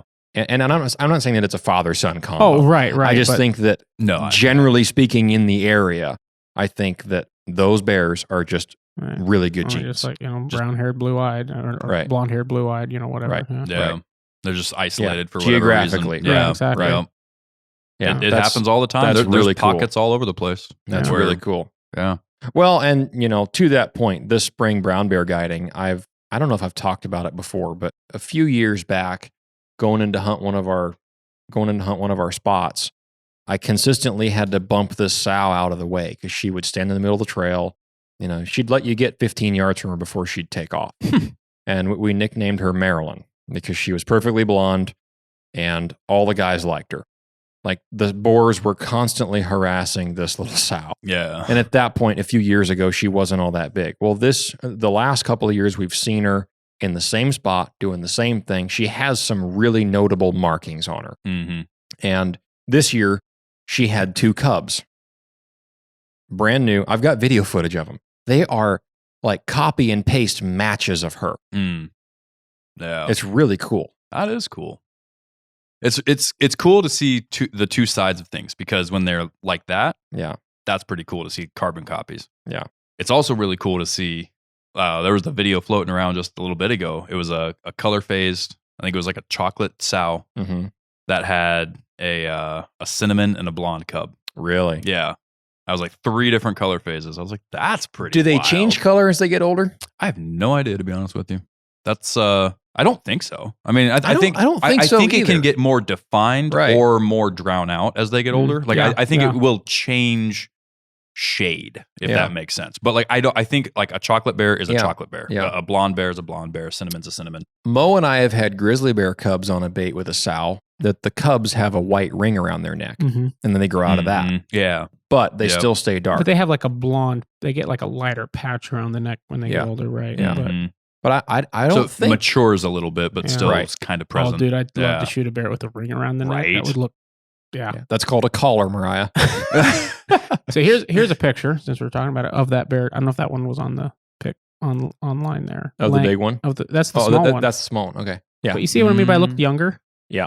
With the head size and everything? Mm-hmm. And it's still 18 inches? I don't think that one was in the post. I don't think so. Okay. I couldn't remember if I posted one. Maybe it was this one that was, but. Maybe. I thought maybe I posted there was one like that, but it wasn't that exact one. Okay. Yeah. Oh, I think it was this one. That's the one. That's it. I was looking at your bullet hole there. Yeah. That was the exit. Yeah. Somebody looked at it and said, "Did you spine that thing?" Well, no, it's because the blood, where it died, the blood ran down its back. Yeah. Man, that's really interesting.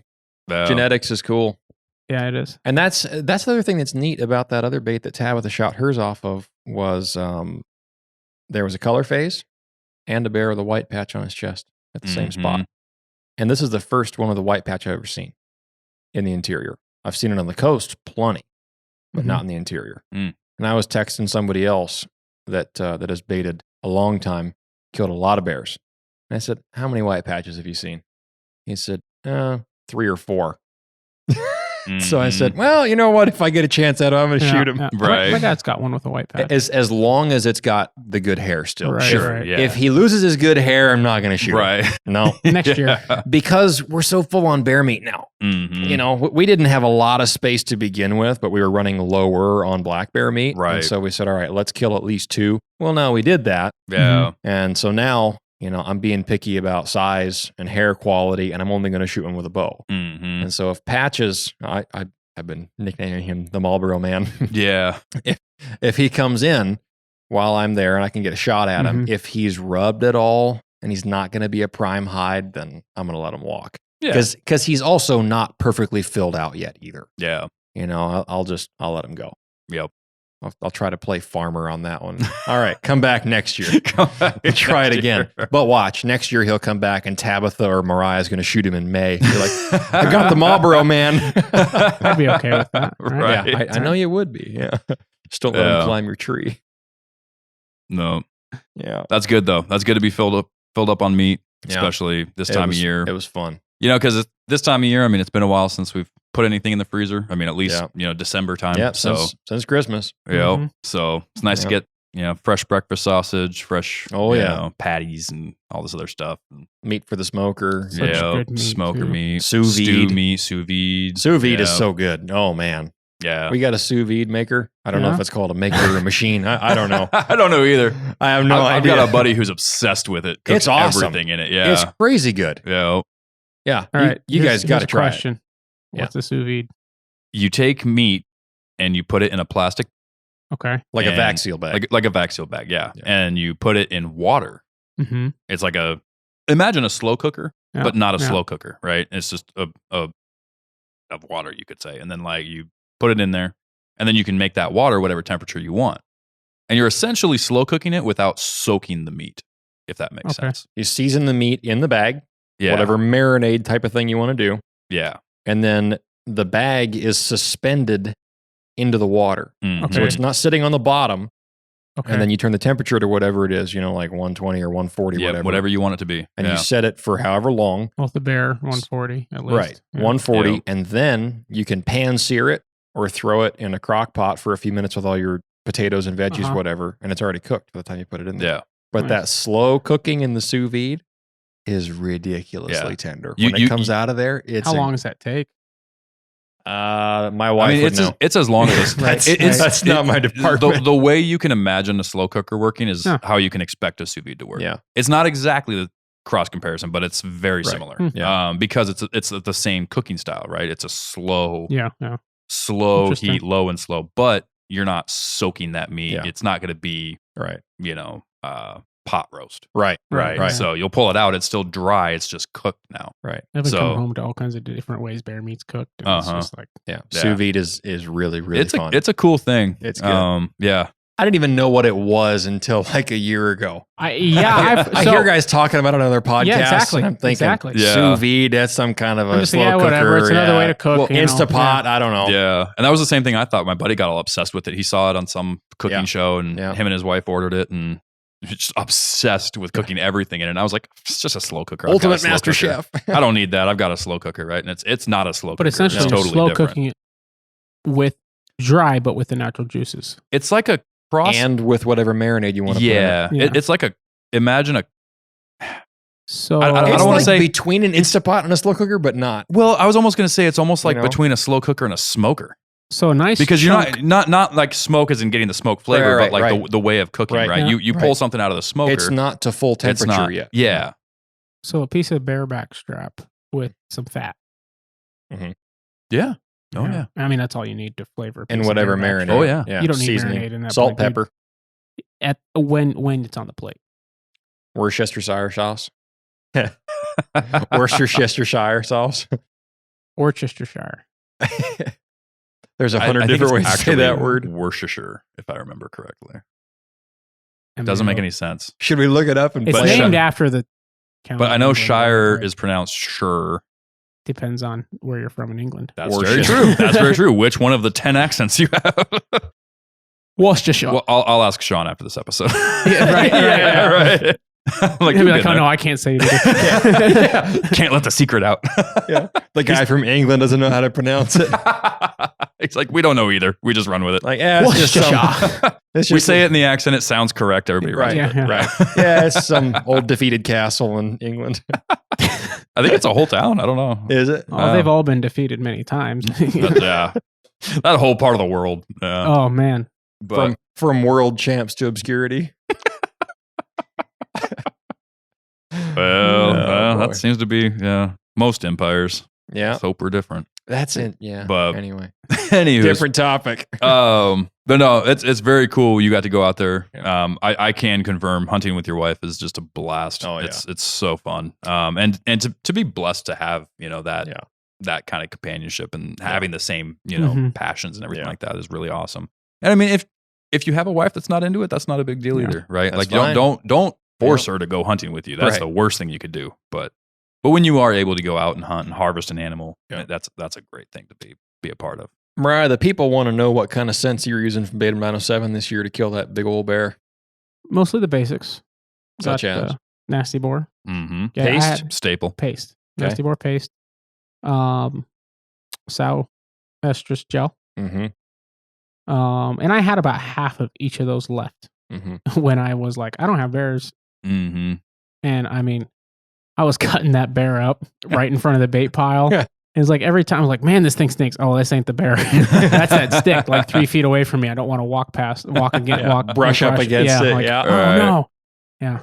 I have to burn my clothes. I've done that, spreading that nasty boar paste on a tree, and then I like reach down and try to use that tree as support, totally forgetting. Oh man. Or you spread your nasty boar and then you pull something out, and you go to spread it and you're like, I'm gonna put some over here, and you brush a branch and man. Yeah. Anyway, but yeah, no, so sow estrus, nasty boar, I have anise and paste. Yep. Yeah, big fan of the paste. Me too. And waterproof. And then the I had some yo-yos. Had some anise yo-yos there and the die for. Yeah. Mm-hmm. Which on that grizzly bait was interesting. So I threw an anise yo-yo and a die for yo-yo out. One of them they completely ignored. I mean, it was hanging there, visible, 5 feet off the ground. Really? The other one, they tore the tree down it was in. That's interesting. It's typical grizzly bear stuff. Now, I don't know if because one was anise and one was to die for, right? You don't do two of the same, right? And I don't know. I think the one they tore down was the to die for. Really? It's hard to know. I had grizzlies do that exact thing to the anise bait ball last year. Really? Yeah. So it was just like that's crazy. And so I had taken because they'd been in these plastic bags since last year. Right. Yeah. And they'd been in the bottom of my bait scent bucket getting wet on and off for like a month. So I pull them out and they're just these gooey masses. So I just take the bags and I stuck the bags on top of 2 trees, 2 like bushes there too. Yeah. And they also had tried to eat one of the bags and like cleaned it out. And the other one they completely ignored. Really? And it was the anise bags. I mean, it was the anise. Like one of the scents they loved, and one of them they didn't care anything about. I mean, and the tree was excavated around, right? Like, yeah, and I had That's funny. 1 5-gallon bucket of dog food and grease. I get such a kick out of watching grizzly bears just destroy stuff. It's funny because you can have black bears somewhere for years, and you'll slowly work into the roots, right? But like grizzly bears 1 year, and it's like. it wasn't that. It's like a 6-inch spruce. Like that thing ain't even going to be standing if I baited it for 2 or 3 more years. Yeah. Yep. Had that happen. You and I have had that happen. Yeah. Yeah. Yeah. That's I would funny. say you had mentioned something about leaving a flag earlier. Yeah. One of my favorite things to do for that is actually the tar, that little paint cans Oh, that little she pint has can? the tar in. Yeah. I love that because one, it's very visible, right? Yeah. You're walking in, it's bright, it's shiny. But 2, I've gotten videos before of bears treating that similar to the way a dog would treat like a peanut butter Licking the jar. just sitting there playing with it, and trying to get all that stuff from the inside of it, and it's I had to go. They haven't destroyed one to date. They've chewed them up pretty good, but they haven't actually fully destroyed one yet. I had to go pick up the chunks of grease jug off the ground where that cinnamon tore up that grease jug. Yeah. You're familiar with the green ration cans from Vietnam? Yep. Okay. Those green, they're like, 3/4 of an inch thick. Mm-hmm. 2 inches around, 2.5 inches around. I was, my dad has a cabin, and there was an old A-frame, like built out of whatever the guy could get from the original homesteader of the property. And so we were tearing it down. It was so nasty, squirrel nest. It was nothing valuable about it, right? It was it was literally pieces of tents and plywood and pressboard and whatever he had, and like birch logs that were rotten, somehow barely holding this thing up. So we tore the top down in the winter, hauled it out, burned it. And then but the floor was still there, and so we tore that out the next summer. We went in there in the summer and tore that up. And underneath, the previous owner had stored like all these like K rations from Vietnam. Mm-hmm. And a few like old pot, like U.S. Army made by Smith & Wesson, 19, Yeah. I had one that was like 54 or something. Uh-huh. Oh, really? Really cool. I think Wow. my little brother has it, plays with it now, right? But, and all, so I had saved these cans, like, should I try to eat them, Mhm. But I have one, I've got to have it somewhere. Huh. I had one that a bear had bitten in half all the way through. Oh, really? Wow. Yeah, we're talking like a tin can, right? Like a Yeah. soup can, except it's small. Yeah. But yeah, I mean, it was the half that he didn't eat.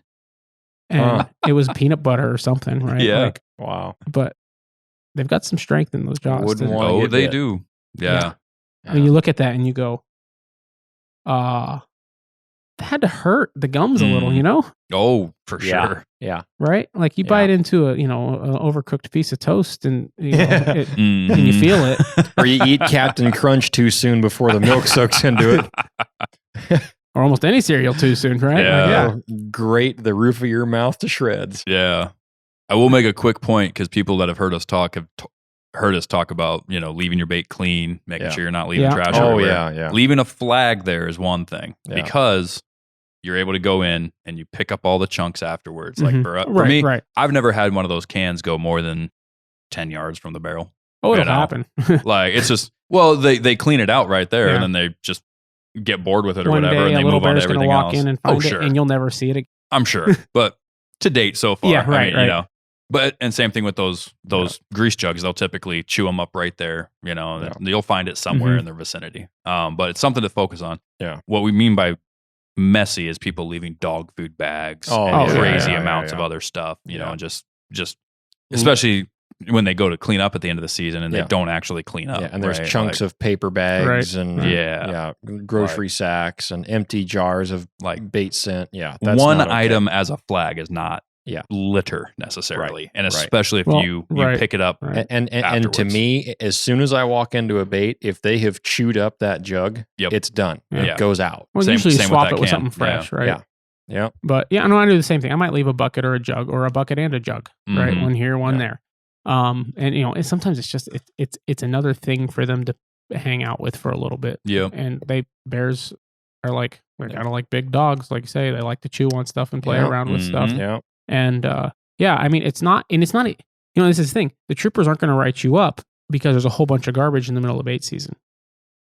They're going to come in and say, "All right, we're going to be back at the end of the season, and there's going to be an issue if this is all here." I suppose so. That's But- typically But I could also see where they could come in there during season and say, "This is a They're gonna give mess. you- Yeah. This is a garbage." you're going to get a warning call. yeah. Yeah. Well, They're I'll gonna say that call you depends on and the say, mood. Clean it up. Yeah. Right. I would say you are exposing yourself to a bad mood, Right. Barney. Right.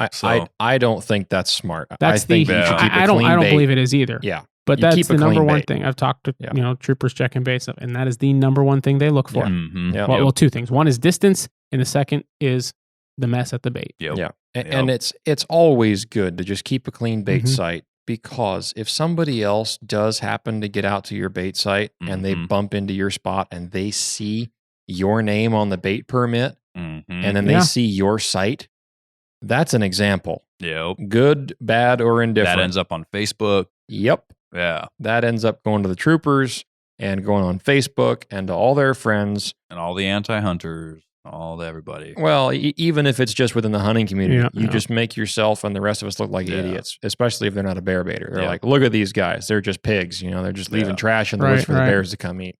But and I just wanted to clarify that point real quick for anybody that might think, well, these guys said don't leave anything there, and they're talking about leaving flags. And I'm like, well, it's a little different. A singular visual indicator is one thing. Mm-hmm. Exactly. Yeah. But or two. I've just to quickly wrapping up here talking about scents. I used Insane Banana Paste, which is my all-time favorite paste. You've used that for several years now. All-time favorite. Yeah. That and Nasty Boar, the Stripper Glitter Powder, and then Sow and Heat Urine Gel. Mm-hmm. That's what I've run. Yep. Good combo. The yo-yos are all gone. They climb the tree, they're gone. Yeah. They don't last. If you get them up there in the thin trees, they usually, unless there's grizzlies. And then you can't get them down. That's why I don't throw them up there. But after 2 months, they're degraded. Or the squirrels get them down for you. Yeah. Yeah. I just don't like throwing them way up, 20 feet up in a tree. They work well like that, but I can't clean them up, and I like to clean up. Yeah. No, I've never had them not disintegrate from water by the time I'm done with the end of a bait season. Yeah, right. Yeah. But sounds great. Fun times. One more week to go, guys. One more weekend. So lay it down. Mariah, tag out. That's my goal. You better. It was my goal last year too, but a lot further along now. There you go. I better, yeah. Well, congratulations to both of you. Glad you guys had some really good success, and man, those were some fun stories. So, all right, folks. Well, thank you so much for listening. Hanging in there for this one. If you have any questions whatsoever, go ahead and head to the website, thenorthernhunter.com. Send us a message if you hit the contact button there, or you can reach out to either one of our socials, Facebook or Instagram. If you search at The Northern Hunter, you'll find us there. While you're there, if you'd like to support what we're doing, we have a whole list of companies that have decided to support us and gave us some discount codes and have some really great equipment. We've talked about a lot. Mo talking about hammer bullets, shooting that bear. He's shot 2 different bears with 2 different calibers, both hammer bullets this year. Hauled them out with 60-inch club game bags. Yep. And used Beta 907 to bring those bears to the bait. Right. So all of this stuff works. It's functional. We've got discount codes. You can get great equipment for cheap cost, or cheaper. And it'll help us out. It'll help these companies out too, because not all of them are big name, super big companies. Right. A lot of these companies are still growing just like us. So we've also got some merch there. If you go to the store, just hop right over to the next page. We've got a couple different designs on there for you. We've got hats, hoodies, t-shirts, more stuff always coming. So keep an eye on that. And the social medias, because we'll be posting whenever something new drops. So, and again, the only means we have to get this show out in front of more people is you guys. So if you have the time, 10 seconds to run over, write a quick review, give us a star rating, 5 is always best, and hit that share button, share these kind of shows with somebody who would really enjoy listening to it. Yeah. Same thing with the social. If you could share our posts on your stories, anything like that, everything helps. The social media world does not like hunting content. So, well, the people do, but the owners don't. So the more you can help us share our stuff, the better it'll be for us, and we'll be able to grow, do more things, make more content for you guys. We're all super excited about where this is going. So thank you, gentlemen, again. And until next week, get out there, get after it, and good luck. We'll see you there.